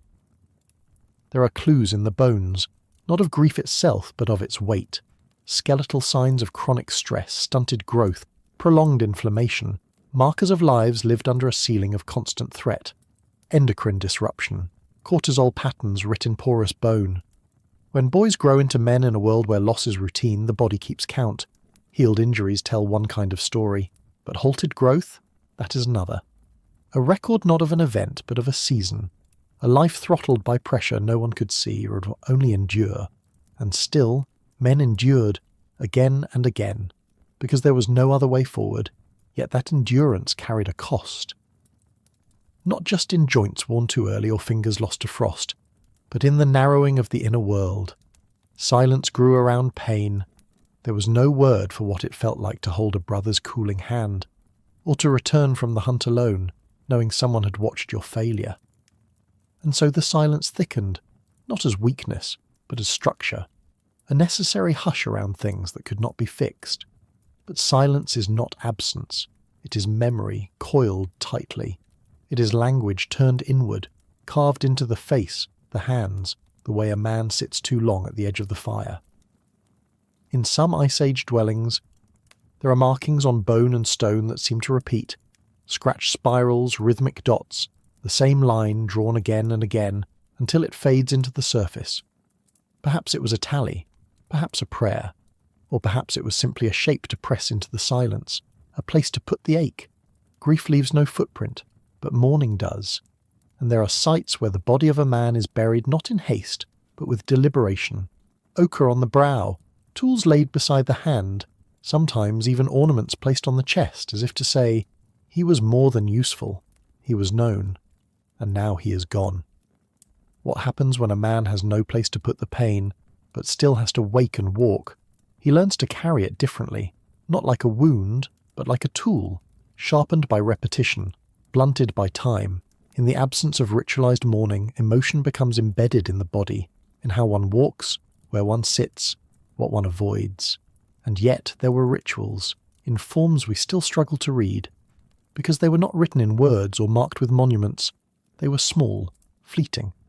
Grief made visible in the quiet offerings left in shallow graves, in the way bodies were positioned, not tossed but curled, often facing east, as if even death should begin again with light. At Dolní Věstonice in the Czech Republic, the body of a man was found laid out with care, flanked by mammoth bones dusted in ochre and buried with a fox-tooth necklace. He was not young. He had lived long enough for his teeth to wear down, for his joints to harden. There are no signs of violence. But the grave speaks anyway. It says he mattered, that someone took the time, that even in the ice where time was rationed like food, this man was given presence, and that presence may have been a form of survival too, not for him, but for those who remained. In burying the dead with meaning, the living gave shape to absence. They anchored loss in ritual. In doing so, they kept it from dissolving everything. Grief that is named becomes bearable. Grief that is held, even briefly, does not have to be hidden. Still, most pain did not make it to the surface. It moved quietly through the body, carving new silences. In modern forager groups, men often express grief through distance, through long walks alone, through staring into fire without speaking. It's possible the men of the Ice Age did the same, retreating not out of weakness, but to preserve the group from their rupture. And then, when the silence grew too wide, they returned. Not healed, but ready. Some left marks instead, cave walls scratched with finger lines, bones carved with parallel grooves. In some sites, small figurines appear, shaped from ivory, clay, or stone. They rarely show faces. Sometimes they don't show anything human at all, but they repeat, again and again across centuries. Perhaps they were charms, or memories, or unspoken prayers, symbols to catch what could not be said. This is where masculinity hardened, not in the hunt, but in the aftermath, in the demand to hold grief without dropping the spear, to feel loss and still lift the child, to remember, but not collapse. What shape does sorrow take when you have no word for it, and no time to sit down? Sometimes it takes the shape of repetition, the same gesture, the same task, the same walk around the same perimeter, not because it must be done, but because it keeps something from breaking. Ice Age men, like many who live under long-term pressure, seem to have leaned into rhythm, not for efficiency, for survival of the self. The act of doing became a substitute for the act of feeling, and in that endless doing the pain found a place to settle. There are traces in the archaeological record that suggest behaviour structured around emotional endurance. The careful maintenance of hearths, repeated returns to the same camp despite changing conditions, the standardization of tool types even across generations. These are not just functional decisions, they are emotional anchors, ways to preserve a known world in the face of unrelenting change. And in that preservation, a man could keep grief from becoming madness. But sometimes it wasn't enough. There are sites where entire groups vanish from the record, places used for generations, then abandoned without clear cause. No fire residue, no burials, just silence. Perhaps the herd shifted, perhaps the climate turned, or perhaps a sickness came. A death too big to carry. In such moments, the group may have done the only thing left. They walked away, left the place, left the memory, started over somewhere else, not because they had the strength, but because they could not stay. Among modern foraging societies, men sometimes mark grief by removing themselves from ritual, stepping back, going quiet, refusing food. These behaviours are not weakness, they are signal. They say, I am not whole, but I'm still here. The Ice Age had no therapists, no shrines, but it had gestures, small, repeatable forms of expression that held emotion without unravelling the group. Some gestures became art. Simple etchings on bone, crosshatches on a spear shaft, handprints on cave walls, some of them male, painted in red or black, pressed again and again into stone. These marks were not declarations of strength, they were traces of presence. I was here, I endured, I saw. In the deepest parts of caves and far from firelight, far from audience, men left these prints, some alone, some in clusters, sometimes overlapping. Perhaps they returned to these places when the group slept, or when they couldn't. Not all silence is emptiness. Some is deliberate, some is sacred, and some is the last thing a man has left when everything else has gone. What if grief in the Ice Age was not spoken, but pressed, slowly, into the walls of the world? Then it becomes clear that survival was never just about food or fire. It was about meaning. The kind that keeps a man from going still inside, the kind that lets him hold a child's hand after burying a brother, the kind that makes the same path feel sacred, not hollow. And so men created patterns, in tools, in fire circles, in marks on stone, not because they were beautiful, but because they were bearable. In the repetition, there was comfort. In the gesture, there was structure. These were not decorations, they were anchors. And they were needed, because even among the strongest, the silence could swell. In trauma studies today, we know that psychological wounds do not require explosions to form. Repeated exposure to danger, to loss, to helplessness, this accumulates. And though Ice Age men had no names for these things, they knew the symptoms. The man who stopped speaking, who startled too easily, who walked too far, who stood too close to the edge. Not all grief ended in ritual. Some ended in withdrawal, in long stares, in absences explained by weather, but not by will. And yet the group moved on. It had to. Because even when a man's inner world fractured, the outer world did not pause. The ice still advanced. The game still ran. The children still cried. There was no luxury of collapse, so the wounded learned to walk anyway. Perhaps that was their greatest strength, not to resist breaking, but to move, even after they broke. Evidence for this quiet persistence exists in the archaeological record. Skeletons showing signs of chronic pain, fused joints, deteriorated spines, yet buried with hunting tools, ornaments, or symbols of status. These men were not cast out. They were honoured, remembered. Someone carried them when they could not walk, or waited for them at the edge of the kill zone. This kind of care is not just logistical, it is emotional. It says, your body failed, but you still belong. And still, the emotional cost hung in the air, not spoken, but present, in the firelight, in the eyes that met and turned away, in the songs, if they sang, that changed when a man was gone. We cannot know the words, but we can feel the cadence, slower, lower, made to echo not just across valleys, but across absence. The Ice Age shaped bodies, but it carved minds too. It taught men to hold what could not be healed, and to pass on not just skills and songs, but silence, thick with everything they could not say. What does it mean to inherit pain, and carry it forward like fire hidden beneath the ash? It means that survival became more than a contest of muscle or hunger. It became a quiet transmission of endurance, the passing down of grief, not as weakness, but as wisdom. Ice Age men did not leave behind journals or oaths, but they left traces in how they buried their dead, in how they returned to the same paths, in how they marked what could not be spoken.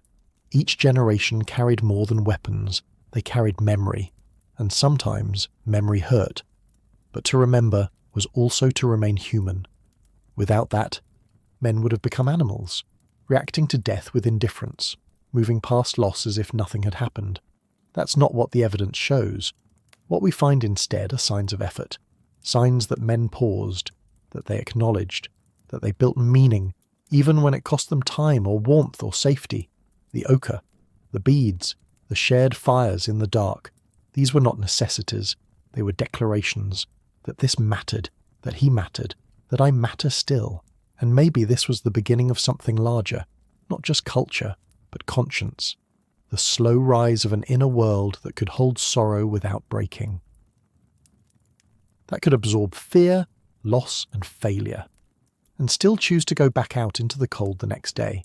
This was the forge of Ice Age masculinity, not shaped in triumph, but in tolerance, not in conquest, but in quiet continuation. Because the land did not stop hurting, it never promised comfort.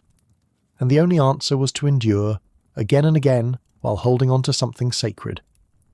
Sometimes it was a name, sometimes a mark, sometimes the habit of silence passed from father to son.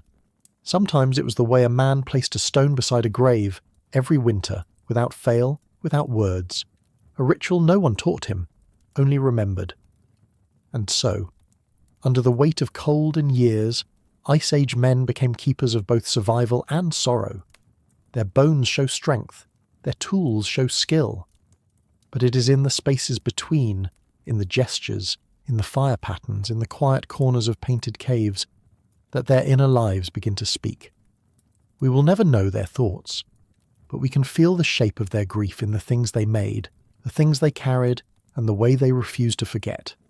Perhaps the most enduring strength of Ice Age men was not that they could kill, but that they could feel and still continue. And so the fire stays lit, not just for warmth, but to hold the memory of those who no longer sit beside it.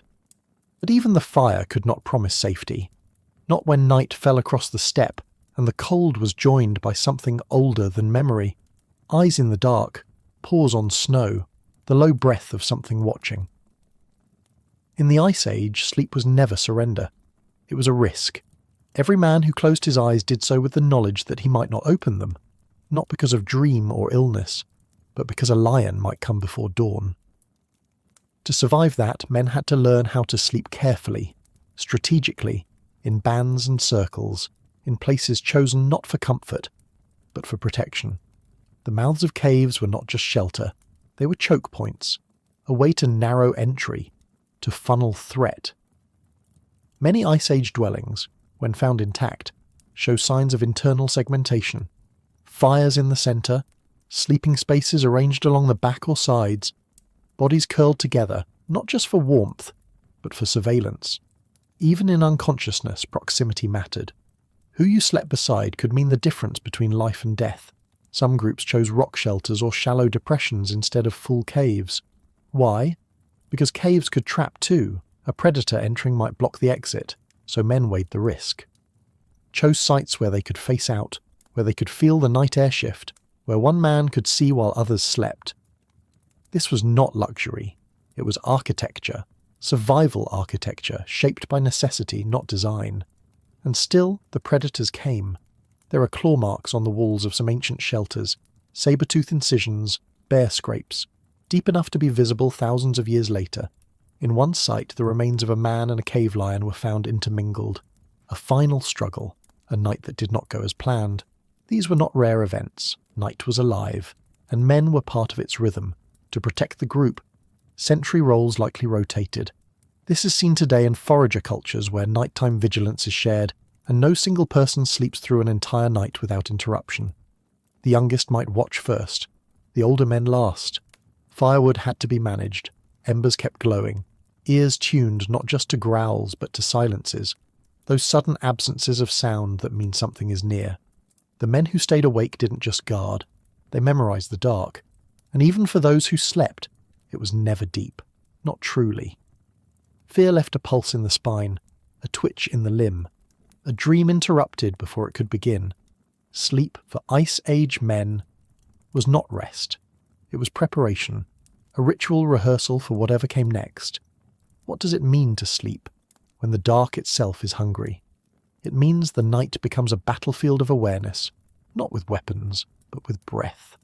With the way a man lies half awake, listening past the crackle of fire, with how he positions his spear within reach, even as his eyes close, with the rhythm of shared sleep, not all at once, but staggered, so that at least one heart is beating faster, at least one set of lungs is pulling air with attention.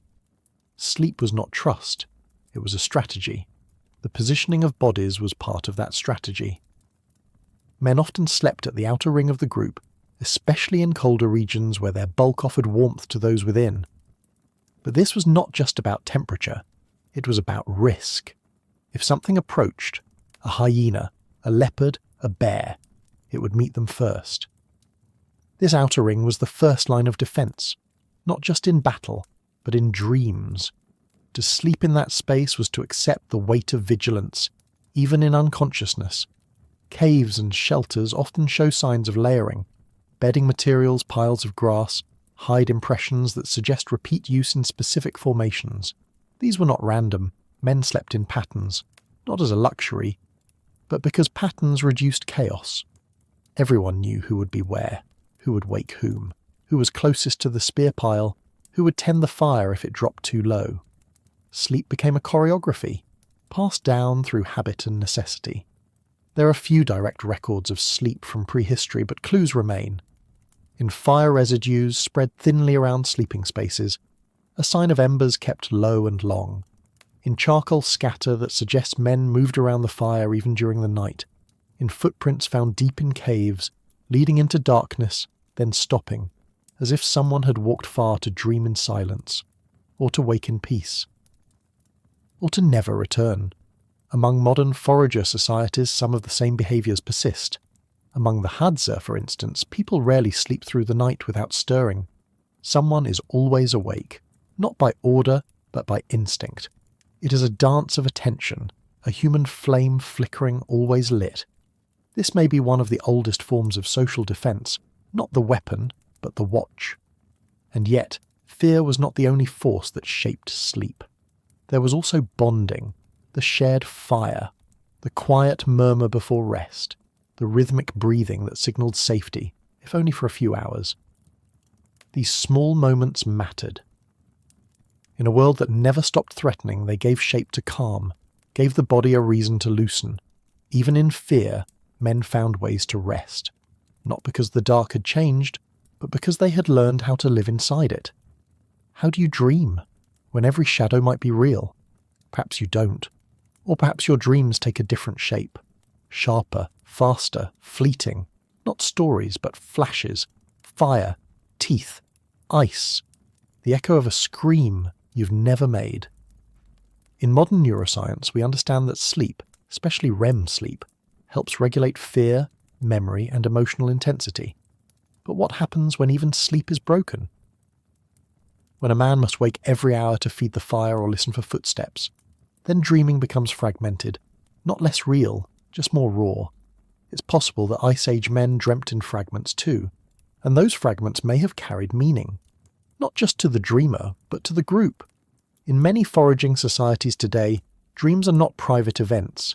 They are shared in the morning, interpreted, sometimes acted upon, a warning, a sign, a decision delayed because a man saw blood in the snow behind his eyes. There's no reason to assume Ice Age people were different. They may have seen the dream world as an extension of the hunt, a place where messages pass through shadow and smoke. There are signs of this in the art they left behind. In the deep caves of Europe, images of bison, lions, owls, and men with animal heads cover the walls. Far from living spaces, in places that required long, dangerous travel in total darkness. These were not idle decorations. They were experiences, perhaps dream visions, perhaps memory maps of places or hunts that unfolded not in daylight but behind closed eyes. To crawl deep into a cave and paint by torchlight is not just devotion. It is ritual, maybe even healing, and healing was needed because the fear did not end at sunrise. A man who nearly died in the night did not forget it by noon. Trauma even then had to live somewhere, and if it wasn't spoken, if it wasn't safe to cry or shout or fall apart, then maybe it was dreamt instead. Not as catharsis, but as containment, a place to store the worst without letting it spill into the waking world. Some may have found clarity there, others torment. But either way, dreams offered a form of expression in a life where so much was constrained, where sleep was rationed and silence was law. And when the dreams became too sharp, when they cut instead of healed, perhaps the group knew. Perhaps they moved a man closer to the fire, gave him first watch, let him walk until dawn, if that's what he needed. In this way, the night became a second life, a parallel world of images, fears, and meanings, one that couldn't be hunted, only witnessed.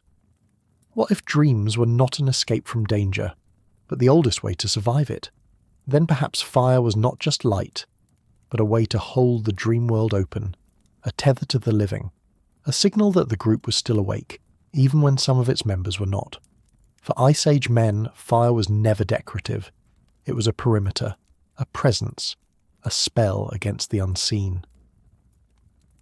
And the way they kept it alive, low enough not to blind, high enough to keep the cold and wolves away, tells us how carefully they moved between worlds. Sleeping beside a fire meant sleeping beside memory. Each ember a reminder of who had tended it last, of who would rise next. Some men slept with sticks in hand, ready to stir coals without leaving their hides. Others slept light, with one eye on the shadows. And all of them knew the weight of failure. A fire that died before dawn was not just inconvenience, it was exposure, it was scent and silence. The very things predators used to slip in unseen. So they developed patterns, rules. Not written, but lived. Who slept first? Who watched? How often the wood was turned? Who faced the cave entrance? In the archaeological record, these habits live on only faintly, in hearth layers, in soot stains, in tools placed within reach of where bodies once lay. But the logic behind them remains clear. No one survived alone, not even in sleep. And when the system failed, the cost was permanent. Skeletons found with fang marks on the ribs, jawbones cracked, a camp abandoned mid-meal, never returned to. These were reminders that the dark was never empty, that a moment's rest could become a lifetime's end, and yet they still slept. Not because it was safe, but because it was necessary. Fatigue was its own predator. Men who didn't sleep became slower, less alert, more likely to misstep, to miss a signal, to fail the group. So sleep was rationed carefully, protected fiercely, and honoured silently. There were no lullabies, but there were rituals. The way a man stretched out his hide, the way the others moved to make space. The unspoken agreement that if he closed his eyes, someone else would open theirs. Even among danger, there was trust, not of the world, but of each other. That was the only way to rest, to surrender breath for a few hours, knowing someone would stir if the wind shifted. That if a sound came too close, you would wake not to claws, but to a hand on your shoulder. What kind of man learns to sleep through fear? Because he knows he is not the only one listening. The kind who understands that sleep itself is a form of trust, not in safety, but in system, in structure, in the rhythm of breath and responsibility passed between those still awake. Ice Age men were not fearless, they were simply practiced. Practiced in restraint, in rotation, in rituals that turned danger into something predictable. And within that predictability they carved out moments of rest, short, fragile, and never fully complete, but enough. Because sleep was never the absence of risk, it was the management of it. A fire placed just so, a body curled in a known position, a spear handle held like a child's toy beneath the chest. There were no locked doors, no walls to secure the edge, just flesh, bone, and attention, passed back and forth through a long and dangerous night. And still, even in such a world, there was grace, in the sound of someone breathing beside you, in the glow of embers reflecting on the cave wall, in the shared silence before the last man lay down and the one before him rose. These moments mattered. They were not just tactical, they were emotional. They reminded each man that he belonged, that if he closed his eyes he would not be left behind. Some nights were broken by screams, others by growls, by the sudden collapse of certainty, but most were not. Most passed quietly, uneventfully, and that too was survival, the quiet kind, the unnoticed kind that accumulates across generations. Every night slept through without attack was a gift to the future, a man who lived to tell his son how to listen to the wind, a pattern that held, a habit that saved. We don't know what their dreams held, but we know they kept dreaming, because they kept sleeping, despite it all, despite the threats, despite the things that crawled and stalked and circled, despite the memories. They found a way to lie down, close their eyes, and drift, however briefly, into another world. And from that world, they returned, again and again, to rise, to walk, to build, to keep watch for others, to survive. Perhaps that is what defines them most, not their tools, not their muscles, but their willingness to rest in the open, with a world full of teeth just beyond the firelight. And so the fire stayed lit, not just for warmth, not just for light, but to hold the space where men dared to close their eyes and wake up still alive. Waking was not enough. Breathing was not the end of the story. In a landscape where snow could erase a trail in minutes, where bones dissolved into mud, and names were never spoken beyond 1 or 2 generations, survival was incomplete without remembrance. And so, Ice Age men carved. Not as artisans, not as artists in the modern sense, but as beings desperate to leave a trace, a contour, a line that said, I was here, I endured. Their marks are not always beautiful, some are jagged, some repetitive. Some so faint they vanish unless viewed in raking light. But they exist, on antler, on stone, on cave wall. They exist not for worship, but for identity. The flint-napped blade with a ridge pattern seen nowhere else. The bone spear point with notches along one edge, perhaps counting kills. The engraving of a mammoth with a human handprint beside it, not because the artist wished to be admired, but because he wished not to be forgotten. These were men who lived in anonymity, and yet they resisted it. They made tools that bore signature. They passed objects across time as if whispering through the sediment. We often assume prehistoric life was too brutal for ego, but perhaps what we call ego was, in their world, a form of resistance, against erasure, against the indifference of wind and ice. To carve the self into something harder than flesh was not vanity. It was survival of another kind. And in some places these carvings became language, a shared system of symbols. The V-shaped incisions found in multiple regions, the crosshatch marks near hearths, the totemic lines scratched into shelter walls, not decorative, but declarative. This is who we are. This is who was here. Some scholars attribute the more abstract carvings to male individuals, based on context, tools found beside adult male remains, engravings on hunting gear, or fire-aligned markings that suggest a ritual function. But beyond attribution lies intention. These were not casual doodles. They took time, effort, sharpness. In a world where every calorie mattered, spending energy on aesthetics meant the meaning was profound. A man who sat by firelight carving spirals into bone was not bored. He was anchoring himself, in memory, in matter. What drives a man to mark the world knowing it may never speak his name? What compels him to etch lines that no one might see?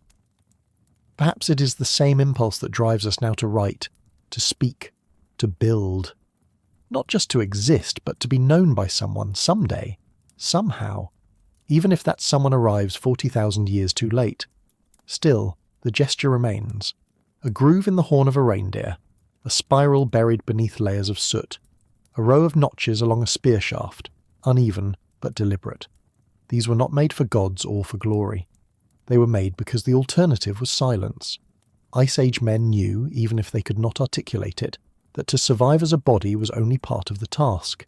To survive as a presence, to persist in the world after breath, that was the deeper work, so they carved, sometimes on the weapons they used, sometimes on the walls they passed, sometimes on the bones of animals they had killed. These marks were not just aesthetic, they were relational, between a man and his prey, between a father and the next user of his tool, between the self and the land that would bury him. The act of engraving became a kind of reply, to danger, to forgetting, to the unyielding churn of seasons that erased almost everything. In some Ice Age sites we find repeated symbols, chevrons, crosses, abstract shapes that show up far from each other, carved on different materials by different hands. Were these clan marks, proto-signatures, a form of territory or memory or oath? We do not know. But the consistency suggests that identity, for some men, was not only personal, it was collective. To carve a symbol was not just to say I was here, it was to say we remain. This becomes clearer when we look at where these carvings appear, not just on tools but near hearths, on the inside walls of shelters, on the backs of pendants, unseen when worn.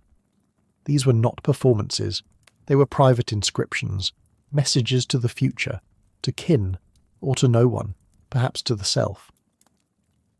To inscribe a mark in such a place is not to display.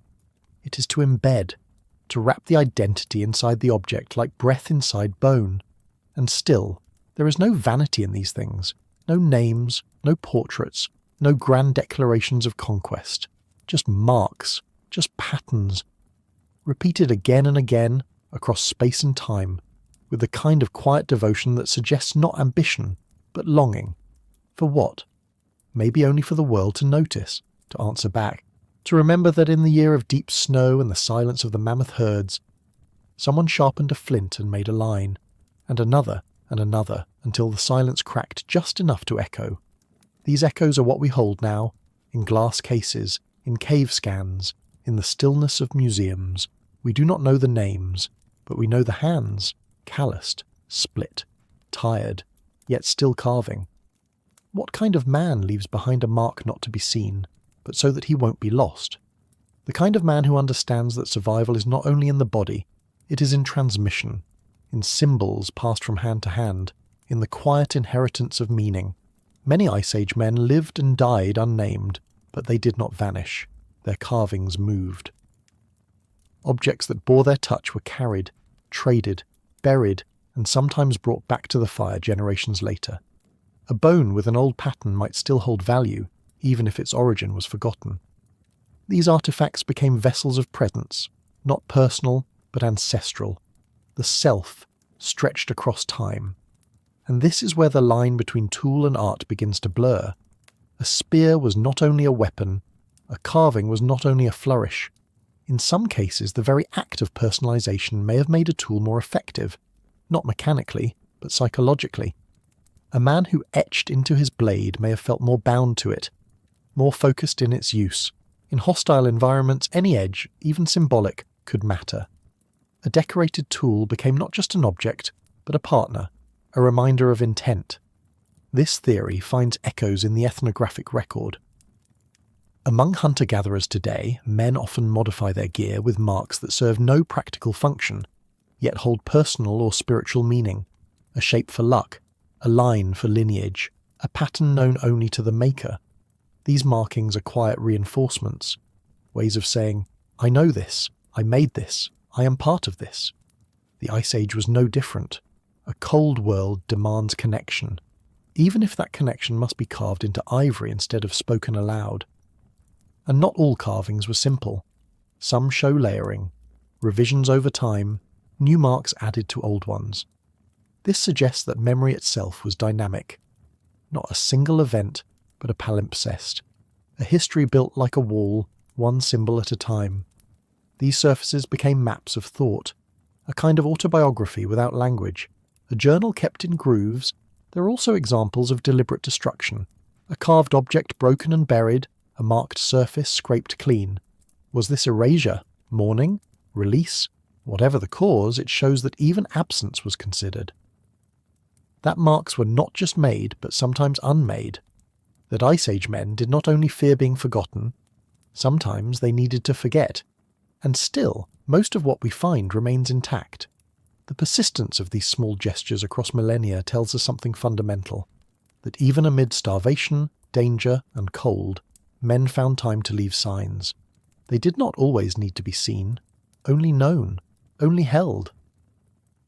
Perhaps that is how identity survives, not in faces or names, but in the grooves we choose to leave behind.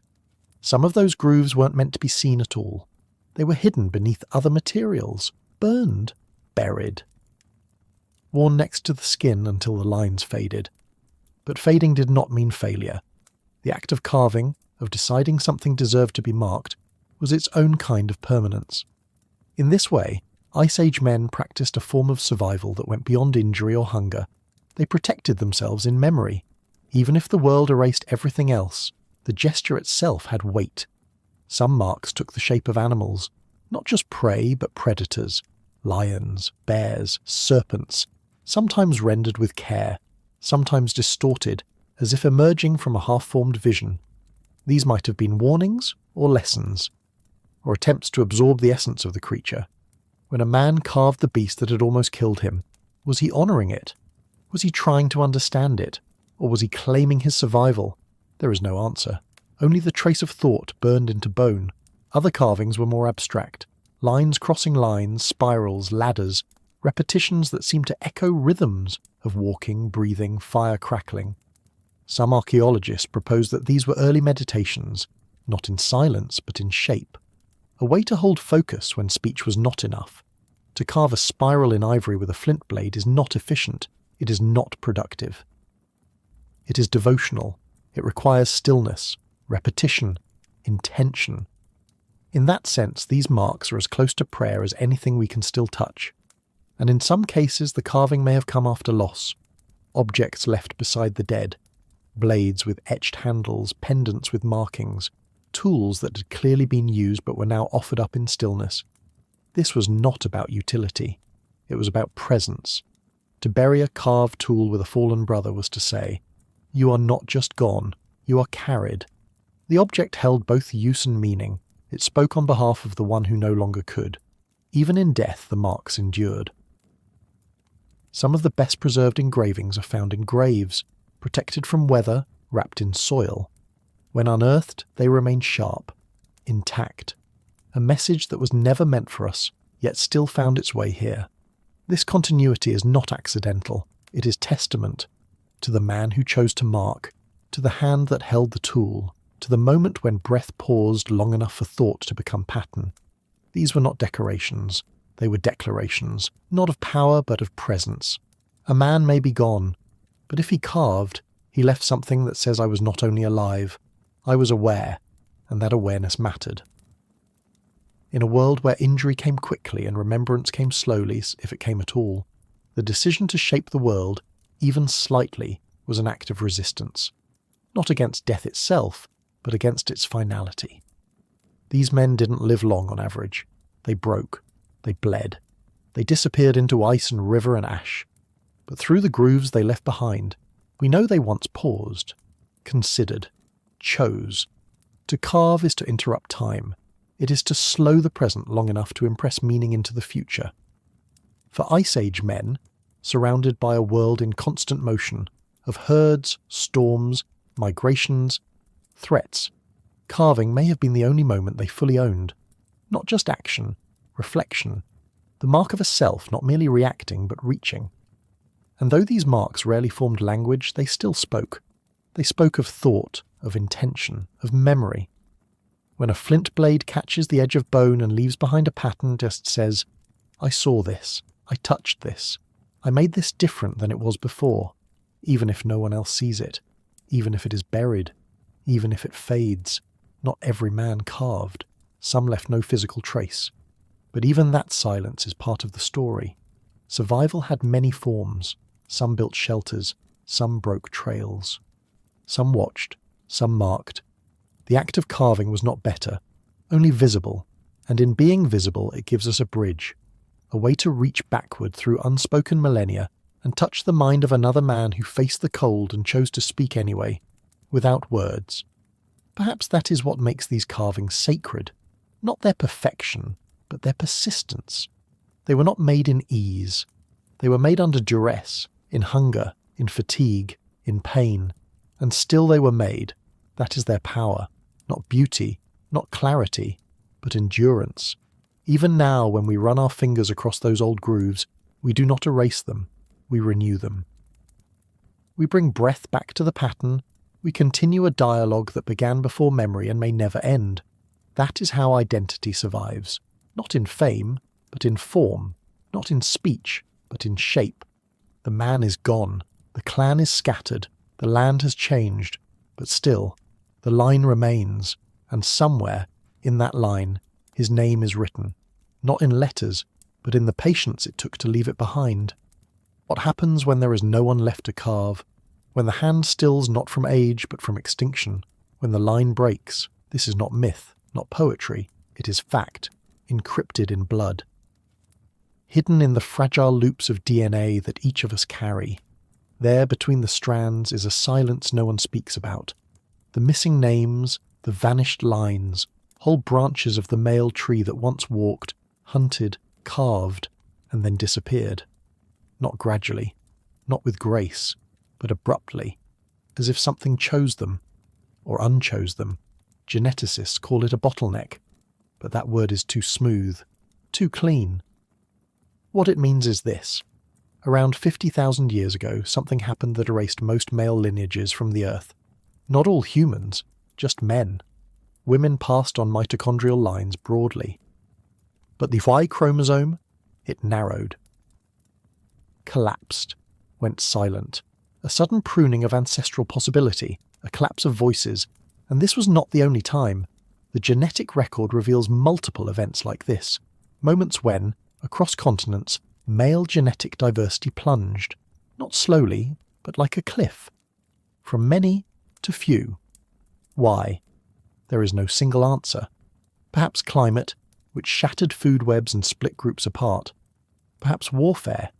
Perhaps social structure, where only a few males reproduced while others died or vanished unremembered. Perhaps all of it. A cascade of silence.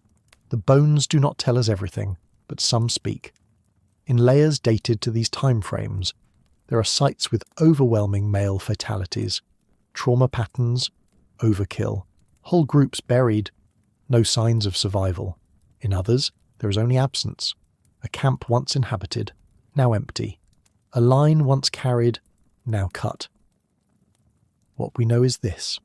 Survival was not guaranteed, not even to the strong, especially not to the strong if strength meant exposure.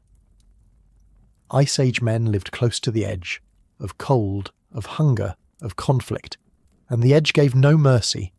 The wrong storm, the wrong wound, the wrong group, and a lineage ended quietly, forever. It is easy to look back and see only the ones who lasted, the victors, the fathers of fathers. But they are only a shard. The truth is that most did not make it. Most were lost, and not because they were weak, but because the world was wild and survival was never fair. What does it mean to be the last of a line? To carry a name that no one else will inherit? To vanish, not with fire, but with no one left to remember you ever burned? This is the shape of male extinction. It does not howl. It does not announce itself. It accrues in percentages, in the slow disappearance of certain sequences from the genome, in the way modern men, across vast regions, trace back to a handful of ancient fathers, not because there were only a few men then, but because the others were erased, their lineages broken, their sons never born, their names never passed. One study of Y chromosome diversity showed that, around 7,000 years ago, in some regions, up to 90% of male lines vanished. Not gradually, but in a blink, in evolutionary terms, and yet mitochondrial diversity among women stayed wide. That difference matters. It tells us that the collapse wasn't species-wide. It was gendered, selective. Something about being male made you more expendable, more vulnerable to history's blade.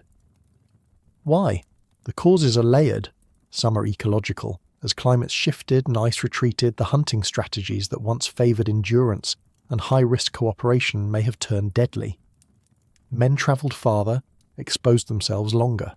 When the prey changed, the men who specialised in chasing it fell with it. This was not failure. This was pattern. Environment as filter. One wrong pressure, and 1,000 years of lineage can disappear. Some filters were social. Hierarchies began to form, not rigid like later civilizations, but enough to skew reproduction. In certain forager groups, it's likely that a few men fathered most children while others had none. This wasn't necessarily cruelty. It may have been cultural, a product of leadership, status, reputation. But the result was the same. Many men's genetic lines stopped with them, even if they lived long lives. There is also evidence of violent collapse. Mass graves with exclusively male skeletons, sites where adolescent boys were systematically killed. Whether through conflict, conquest, or internal culling, the record shows that men were often the first to die when pressure rose. And when they died in clusters, their lineage went with them. The mothers remained. The children were sometimes absorbed, but the male line, gone. This is not mythology. It is etched in DNA. When scientists sequence modern populations, they find bottlenecks where thousands of potential ancestors narrow into dozens, or fewer. These aren't only survival stories. They are stories of loss, of silenced futures, of men who walked, hunted, carved, and carried, and whose bloodlines ended before memory began. To know this is to see survival differently, not as triumph, but as chance, as lottery, as storm and silence. You're not here because your ancestors were strongest. You're here because they were among the few who were not erased, and even they carried the burden. Survival did not come without cost. The Y line, passed from father to son, carried more than inheritance. It carried the memory of absence. Every genetic bottleneck, every lost brother line narrowed not only the tree of ancestry, but the shape of possibility. Fewer voices, fewer mutations, fewer ways to adapt. Over time, this left the male genome more exposed, less buffered, more fragile, like a rope stretched thinner with each strand lost. We tend to think of extinction as dramatic, a falling meteor, a roaring beast, a flood. But male extinction happened in the quiet, in a failed courtship, in a missed hunt, in the moment a man was wounded too far from camp to return, in wars that left women alive but no men old enough to pass on their name. It was not always sudden. Sometimes it was the slow attrition of risk, born generation after generation, a soft chipping away of lineage, And still, some held on, through alliances, through chance, through adaptation. Some men fathered children not because they dominated, but because they endured. They were stable, available, chosen. Sometimes, in times of turmoil, it was not the boldest who reproduced, but the quietest. The man who returned to camp with smaller prey but more often, the one who helped tend the fire when the others were away, the one who stayed alive when others did not. This too is a lesson from the broken lines, that masculinity is not fixed, it bends, it adapts, it survives not just through might, but through flexibility, through care, through timing, through proximity. The Y chromosome we carry today is not a symbol of conquest. It is a relic of narrow margins, a trace of those who slipped through the cracks of extinction. It carries the memory not only of fathers, but of all the men who did not get to be. And so we must ask, what does it mean that they vanished? That their genes did not pass on? Do they matter less? Are they forgotten? No, they are the shape of the silence around us, the backdrop against which survival gained meaning. Every man who lived and did not pass on his line still built the world that allowed others to. He hunted, he bled, he held the perimeter, he warned of the lion, he dug the pit. He may not have carved his name, but he carved the path. In that sense, extinction does not mean erasure. It means contribution without continuation, and that is its own kind of legacy, a lineage of impact, not inheritance. A man who was the last of his line still mattered, because survival was never just about who reproduced. It was also about who stood watch when others slept, who held the line when the wolves approached, who gathered wood in the snow, or stitched a wound, or carried a wounded companion through the pass. These stories are not written in the genome. They do not show up in bloodlines or percentages, but they shape the possibility of survival just the same. Extinction, then, is not a measure of worth. It is a measure of exposure, of vulnerability, of what it means to be male in a system that rewards certain risks but rarely forgives them. The men who vanished from the tree of ancestry did not vanish from history. They are its quiet architects, its missing architects. Their lives made space for others, and their absence made the survivors visible. We see it in the narrowing of lines, the collapse from many branches to one, but we also see it in the trauma buried in bone, in the fracture lines across male forearms, in the arrowheads embedded in ribs, in the uneven burial patterns that show which bodies were honoured and which were left in haste. Some of these men died without kin to mourn them. Some died in distant places, carrying their names far from home, only for those names to end in silence. But even silence carries weight, and sometimes those last men, the ends of their lines, knew. There are carvings found in deep cave zones, far from living spaces, that show a lone handprint or an isolated mark, not part of a pattern, not ritual, just presence, alone. It is tempting to romanticize this, but perhaps it is even more powerful not to. Perhaps it was simply a man sitting with the knowledge that there would be no sons to carry his fire, and still choosing to leave a mark. That is not weakness. That is the purest form of resistance. A refusal to be erased, even when continuation is impossible. And that too was part of Ice Age masculinity.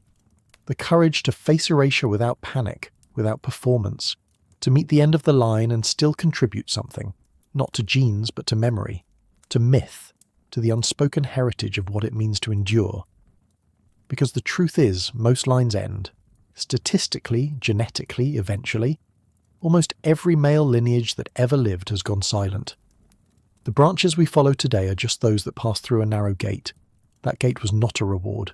It was an accident, a filter, a scar, and still, someone made it through.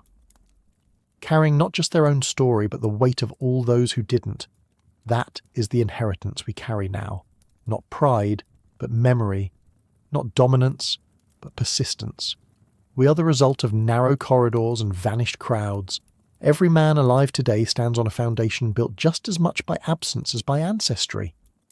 And if we forget that, we mistake survival for success.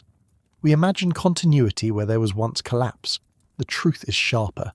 To be born male in the Ice Age was to live close to extinction, not in metaphor but in math, to know that the odds were not in your favour, that your survival did not guarantee your legacy.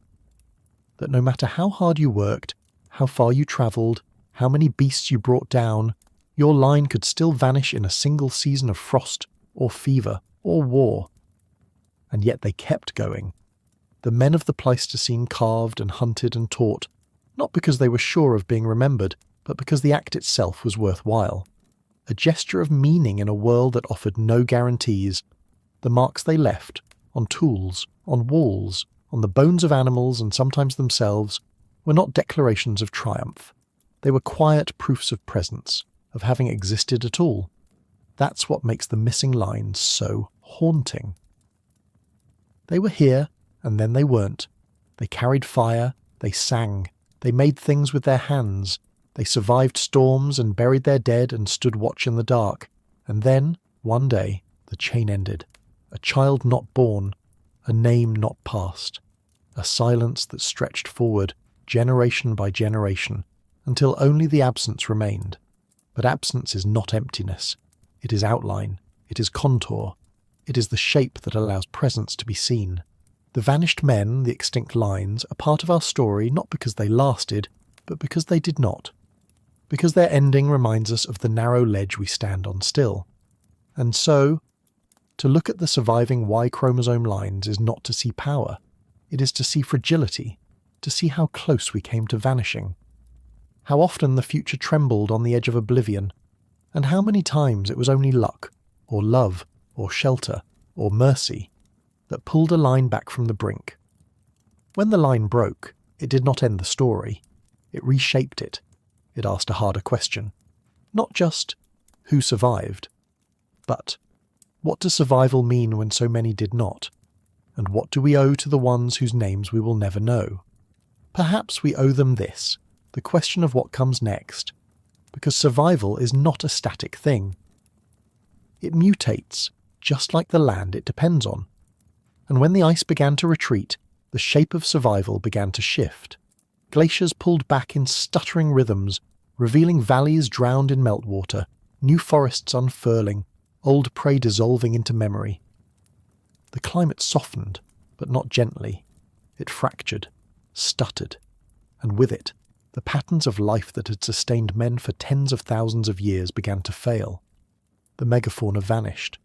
The mammoths that once thundered across the steppe, the woolly rhinos that once fed entire bands, they withdrew, not into legend, but into extinction.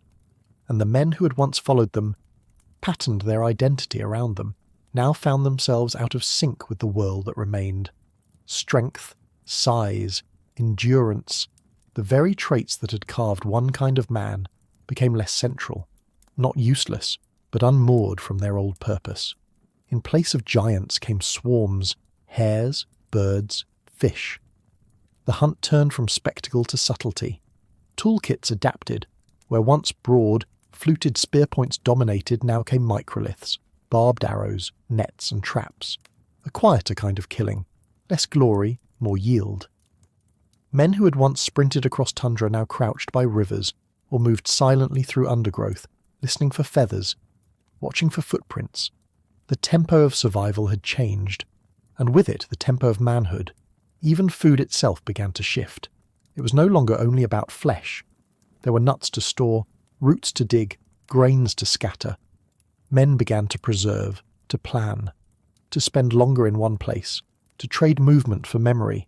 Some learned to shape clay, others traced the sky. The male role, once tightly bound to blood and force, began to stretch into abstraction, into patience, into repetition, into care.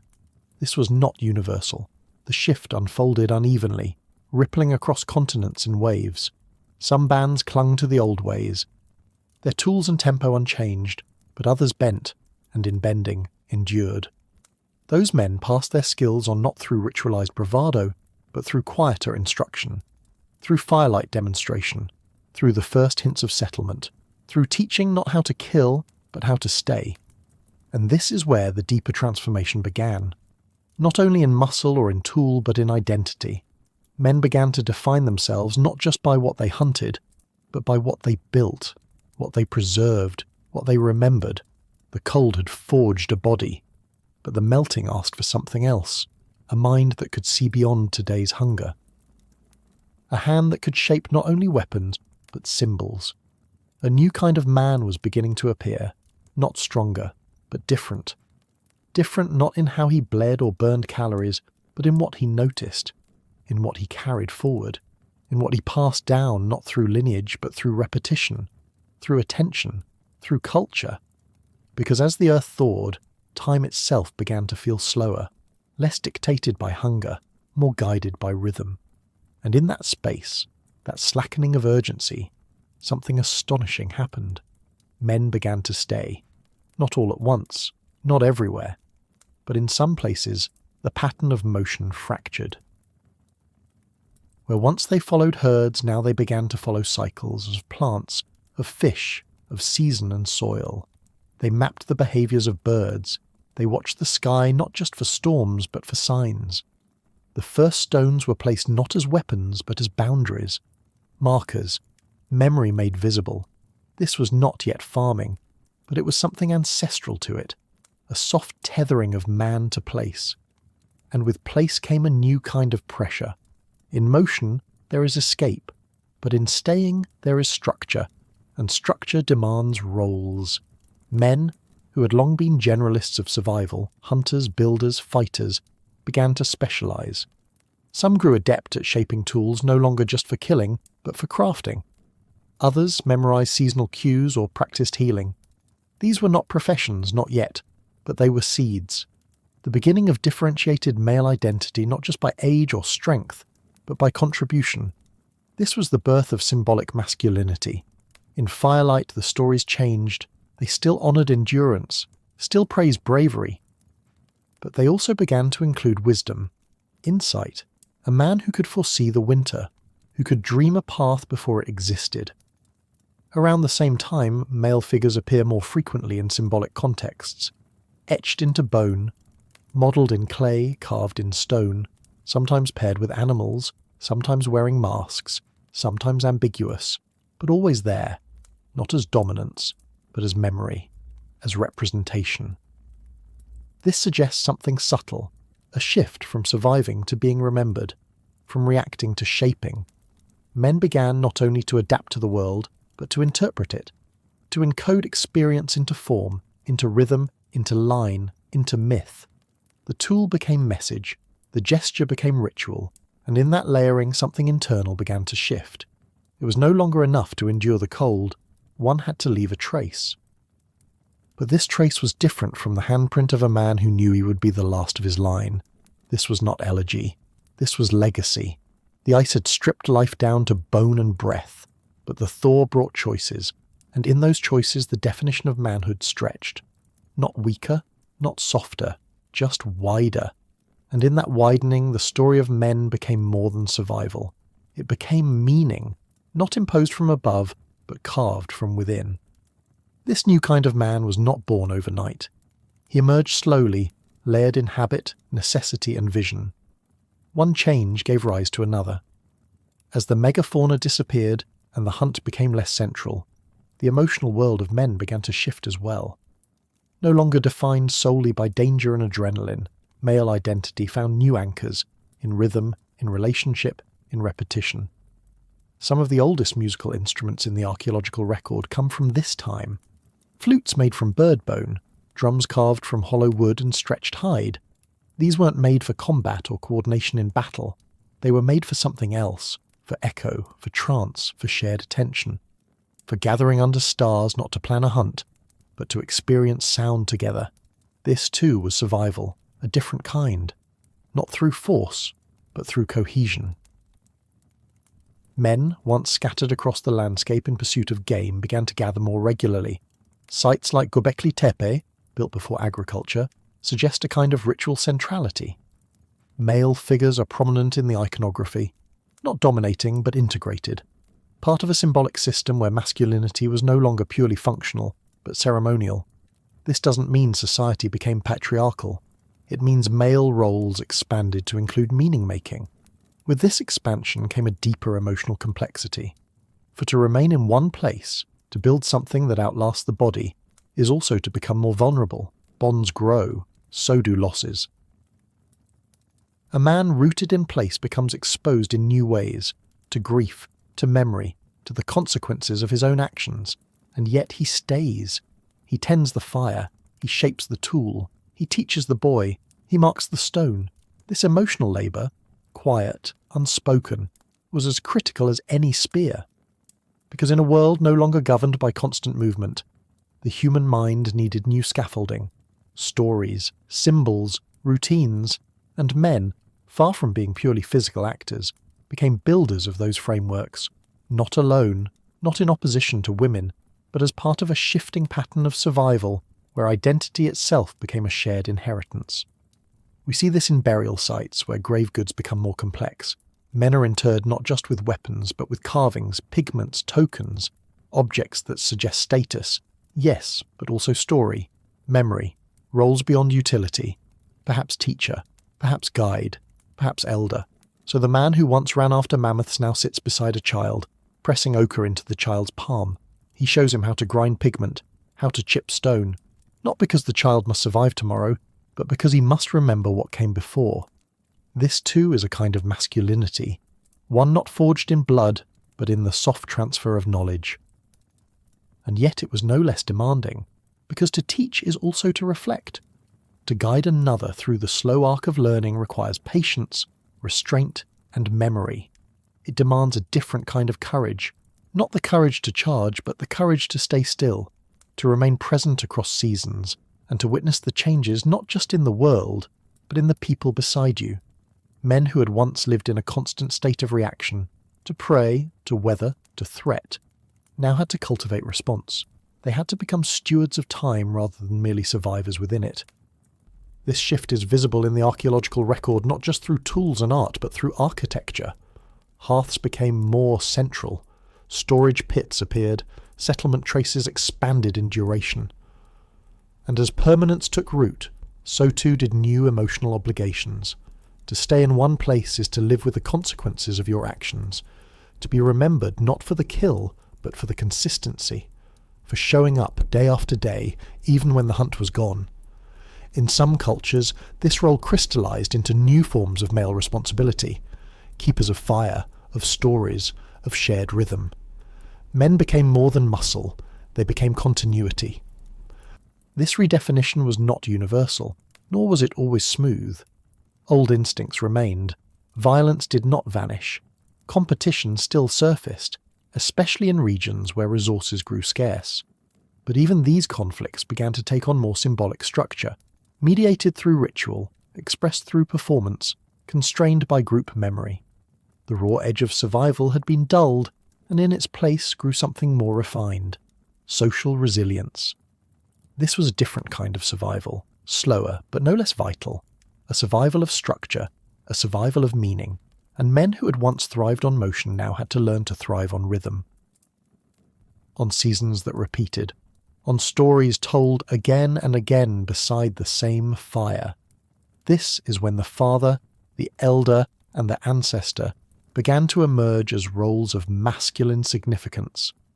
Not just the hunter, but the one who remembers the ice, the one who explains the marks on the stone, the one who says this is where we buried him. And in these slow acts of remembrance, a new kind of man took root, not less resilient than his Ice Age forefathers, but shaped by a different burden. The burden of reflection, of transmission, of imagining the future not as a threat to outrun, but as a shape to be guided. He did not forget the mammoth. He carved it. He painted it. He told the boy what it sounded like across the plain, because to preserve the past was to survive in a new way, and perhaps that was the hardest lesson of all. That survival was no longer about outlasting nature, but about outlasting the self. The end of the Ice Age didn't just change the land, it changed the logic of being male. In the new world, strength without foresight became a liability, motion without purpose became waste, and silence without meaning became forgettable. So men began to craft memory, not just through oral traditions or carvings, but through a deeper sense of continuity, a recognition that survival was not enough, that to matter one had to become part of something larger. This was the birth of ancestry not just as lineage, but as story. It was no longer enough to be born and endure. One had to be remembered for something more than pain. In sites like Lepenski Vir, Çatalhöyük, and later Jericho, we find evidence of communities where men contributed not as solo providers, but as part of patterned symbolic systems. They helped build homes, they shaped walls, they traced meaning across time through art and position and repetition. Their identities became inseparable from place, from structure, from the rhythms of others. Even masculinity itself became layered. A man could now be many things. Strong, yes, but also wise. A hunter, but also a teacher. A builder, a father, a craftsman, a dreamer. This flexibility did not erase old traits. It absorbed them. It made space for new responses, emotional literacy, adaptability, memory. And in that flexibility was survival, because the men who could not change vanished. The ones who could not loosen their grip on the old ways were gradually left behind, either by extinction or by irrelevance. But those who allowed the definition of manhood to bend, they became the rootstock of something new. They allowed the memory of the ice to be carried forward not just in muscle or tool, but in thought, in pattern, in story. This is what the new kind of man carried. Not just the skills to feed a family or defend a group, but the deeper, quieter labour of holding time together. He was no longer merely a body in motion, chasing prey across a cold horizon. He became a thread between past and future, a symbol carver, a rhythm holder, a presence that endured not through force but through meaning. And when he sat beside the fire, older now, not chasing, not boasting, and told the boy about the cold, the beasts, the deaths, and the change, he was not teaching how to hunt. He was teaching how to stay, how to carry memory through rupture, how to be human in a world that kept shifting beneath their feet. He had once survived the ice. Now he was surviving time. Yet time, too, is a predator. It strips away what cannot hold. It buries stories. It silences names. And so, what remains is not the whole of their lives, but what refused to decay. The bone, the stone, the ash. These are the final witnesses, the quiet record of what men once carried, once built, once endured, and in their silence we begin to listen differently. There is no triumph in a femur worn down by decades of strain, no glory in a shattered rib or in the arthritis etched into a spine. But these marks are the legacy of survival. They tell us that men walked far, hauled weight, bore injury, healed unevenly. They tell us not who these men were as individuals, but what it cost to remain alive. The burden was not symbolic, it was physical. Compressed joints, repeated fractures, teeth worn to the root, hands reshaped by years of carving, lifting, dragging, gripping, and sometimes they died before their time. Skulls show signs of fatal blows, arms bent in defence, wounds that never closed. But often it is the more mundane damage that speaks loudest. The evidence of wear, the slow attrition of bodies shaped by necessity, not ease. And this tells us something profound. Masculinity in the Ice Age was not about domination. It was about endurance. It was about lasting long enough to pass something on. But bones do not survive in isolation. Around them, we find traces of care. Carefully arranged burial positions, objects tucked beside the dead, hearthstones that had burned long before cooling.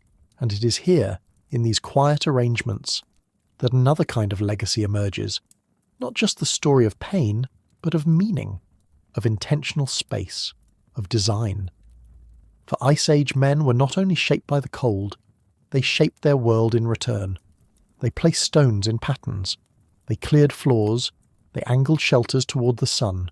They reinforced walls, dug drainage paths, stacked firewood to survive the wind. These acts were not instinctive. They were chosen. They required foresight, planning, cooperation, and that makes them architectural. Not in the grand sense, but in the way that matters most, building space to endure together. Even the tools found beside them tell stories of purpose, not prestige. Worn handles, repeated sharpening, signs of use, not display. These were not ornaments, they were lifelines. And when they are buried with the dead, it is not to show wealth, it is to acknowledge the cost of what they gave, to the group, to the shelter, to the fire. Their bones remain, and they do not speak. But everything around them does. Fire pits hold more than heat. Their layers tell of repeated use, of community returning to the same spot night after night, season after season. The charcoal changes over time, from pine to birch to oak, reflecting not just fuel, but memory. Here is where he sat. Here is where they cooked. Here is where the child cried, and the old man coughed, and someone reached for another branch to keep the warmth from dying. Fire was not only survival, it was presence, and presence, in a place where everything moved, meant something. In this stillness we find the labour of memory. Flat stones used as work surfaces, worn smooth by countless hours of grinding. Post holes that once held the ribs of shelters.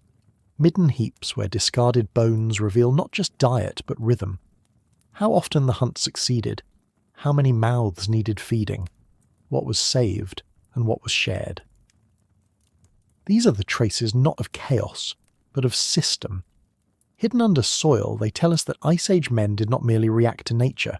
They constructed order within it, and inside that order lived ritual, some of it visible, ochre stains in graves, perforated pendants, antler carvings, and some of it implied, the arrangement of bodies, the deliberate breakage of tools, the careful placement of objects beside the dead. These acts were not accidents. They were signals, messages to the living, or perhaps to something beyond the living. Either way, they reveal a desire to communicate, to mark, to say, this man mattered. And if he mattered, then we must look again at who he was, not as a type, but as a person in time, a man who slept beside others, who carved a tool with care, who carried a child, who stood in a storm and checked the shelter's edge. The bones do not show his voice, but they do show his labour, his damage, his routine. And within that routine we glimpse something recognisable, because the burden of being male in prehistory was not just strength or silence, it was responsibility. To endure not only one's own pain, but the risk of others, to watch the horizon, to take the first step into the cold, to fail and try again, because someone else was waiting near the fire. The grave does not record those moments, but the wear on the knees, the scars on the ribs, the grooves in the stone beside him, they do. They are the quiet accounting of a life spent holding others in place, not with dominance, but with presence. A presence that outlived the man himself and now rests fossilized beneath our feet. And yet that presence is easy to overlook. In museums, the bones are arranged on neutral backgrounds. Their tools are laid out in glass. The names on the placards are species, not stories. We are taught to see them as types, as stages in a long evolutionary climb. But if we pause, if we look not with curiosity but with respect, a different image begins to emerge. These were not symbols. These were people. Men who had to make sense of a world that asked everything of them and offered little certainty in return. The bones do not tell us what he feared. They cannot say what he hoped, but they tell us where his tendons pulled, where his spine compressed, where the edge of his tool pressed again and again into calloused palms. This is the geography of survival etched into the body itself, and beside it, sometimes, a carving, a mark, a gesture made not for function but for meaning, something that says, I was here. The earliest engravings are not elaborate, they are lines, repeats, curves and dots and spirals, but they are consistent, found across regions and years, on bone and stone and antler. Some were made by women, others by men, but many carry the rhythm of labour, marks etched into objects of daily use, not set aside but lived with. The repetition suggests more than idle carving. It hints at pattern, intention, perhaps even memory. In these marks, we may be seeing the birth of identity made durable. To carve is to decide that something is worth remembering. And men who had once carried everything on their backs began to carry ideas in their hands. They etched animals, tools, shapes. Some images seem practical, others feel ritualistic. But all of them say something about attention, about a moment slowed, a thought captured. And in a world ruled by movement, that pause was powerful. The Ice Age did not reward distraction. Every decision had weight. To mark a surface with deliberate lines meant spending time, energy, focus. It meant you believed the mark mattered. And so when we find those marks in caves, on tusks, along spear shafts or in burial sites, we must read them not just as art, but as insistence, a quiet human insistence that says, Even in a world this cold, this vast, this dangerous, I chose to make something last, and that desire to leave a trace, to push against forgetting, is perhaps the clearest link we have to them. We do not share their terrain, or their tools, or their risks, but we share that urge, to shape something into meaning, to take the ordinary, bone, stone, time, and render it unforgettable. Not because it was grand, but because it was real, because it was lived, because it was theirs, and now it is ours to interpret, not just as researchers or viewers, but as descendants of a long buried, unfinished lineage. When we look into these remains, we are not peering at the past as a foreign place. We are recognizing echoes, the pain etched into their joints, the marks of exhaustion in their spines, the hidden injuries healed over by time. These are not distant curiosities. They are evidence of men who kept going, even when their bodies were giving out. Evidence of loyalty, of pressure, of a role accepted without applause. Masculinity in prehistory was not a theatre of dominance, it was a labour of constancy. It meant walking further than your strength allowed, carrying more than was fair, staying outside longer than was safe. It meant entering risk so others didn't have to, and it meant doing it not once but every day without promise of success. When we see that, we understand that survival was not heroism, it was maintenance. It was the slow, silent effort of showing up again and again for people who depended on you. And yet, there was more to it than endurance. There was coordination, there was structure. Fire circles were arranged for warmth, yes, but also for conversation. Sleeping positions were chosen not only for safety, but for connection. The placement of tools, of food, of ritual objects, it all suggests an awareness of space that went beyond instinct. These arrangements were forms of care, of shared memory.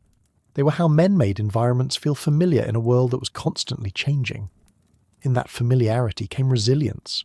When ice expanded or prey vanished, it was not strength alone that kept people alive.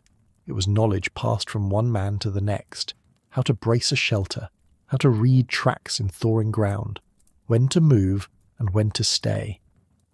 These lessons were not written down. They were taught by gesture, by repetition, by presence. They lived in the body before they lived in words. And so when we find a stone blade shaped just so, when we see that it fits perfectly in a hand, that it was resharpened many times, that it was buried beside someone who once held it, we are not just looking at a tool, we are looking at memory made solid. We are seeing what that man held onto until the very end. He did not write a name, he did not build a monument, but he left behind something shaped by his choices, something that tells us he was there, that he contributed, that he mattered, not for how loudly he lived, but for how deeply, and through that depth he remains, not as a statue, not as a myth, but as a set of choices embedded in the world he helped shape. And when we listen closely, that world still whispers, not with words, but with arrangements. The curved line of a hearth still visible beneath layers of soil, the strange, deliberate placement of a bone carved with dots, the smooth stone placed beside a man's left hand, worn on one side more than the other. These are not random, they are the residue of thought, of routine, of meaning. And they ask something of us, not just to observe, but to witness. To witness is to understand that survival is not only measured by what remains, but by what those remains still evoke. These were not empty shells. They were once warm, moving, hungry, laughing. They felt fear, pride, fatigue, and the strange calm that comes after fire is lit, and everyone is safe for one more night. That is what survives. Not just in bone, but in recognition. Because if we are quiet, if we are still, we begin to see ourselves in them, not as perfect reflections, but as part of the same pattern. We too carry burdens that cannot be seen. We move through roles shaped by forces older than language. We inherit expectations, respond to danger, make sacrifices for people who will never fully know what it cost us. This is not prehistoric. This is human. And so the Ice Age men, long reduced to fragments and outlines in textbooks, begin to return. Not as symbols of brute strength, but as kin. As predecessors who found a way to live through unlivable cold, who built meaning from endurance, who turned exposure into memory and memory into ritual, who survived not because they conquered, but because they held on. Their bones are not loud. They do not tell grand stories, but they tell honest ones. They tell of backs bent too early, of hands that didn't heal right, of nights without fire and mornings with frost in the lungs. And they also tell of closeness, of men buried near each other, of shared tools, of scars that came from shielding someone else. This is the story beneath all the noise, beneath the modern myths of strength and dominance. What the archaeological record reveals, again and again, is not power, but perseverance, not arrogance, but adaptation. The story of Ice Age men is not one of easy glory. It is one of survival, written in damage and care. And when we leave them, when we walk away from the grave sites, the caves, the tools behind the glass, we carry something invisible with us, a quiet understanding. That masculinity was never just about strength. It was about staying, about carrying the weight, about building something that could last longer than the body that made it. And now that story rests quietly in their bones. Thank you for walking this long road through the ice, through the silence, the labour, the memory carved into stone and rib. Fellow Sapiens, thank you for staying with us through the quiet burden carried by men who had only endurance to leave behind. If this story helped you feel a little more grounded, or offered a new perspective on what it means to survive without recognition, or simply gave your thoughts a place to rest, then your time here was deeply valued. Thank you for sharing it with us. I wonder what part of this story will remain with you tonight. A word, a wound, or perhaps the shape of a hand pressed into ancient ash.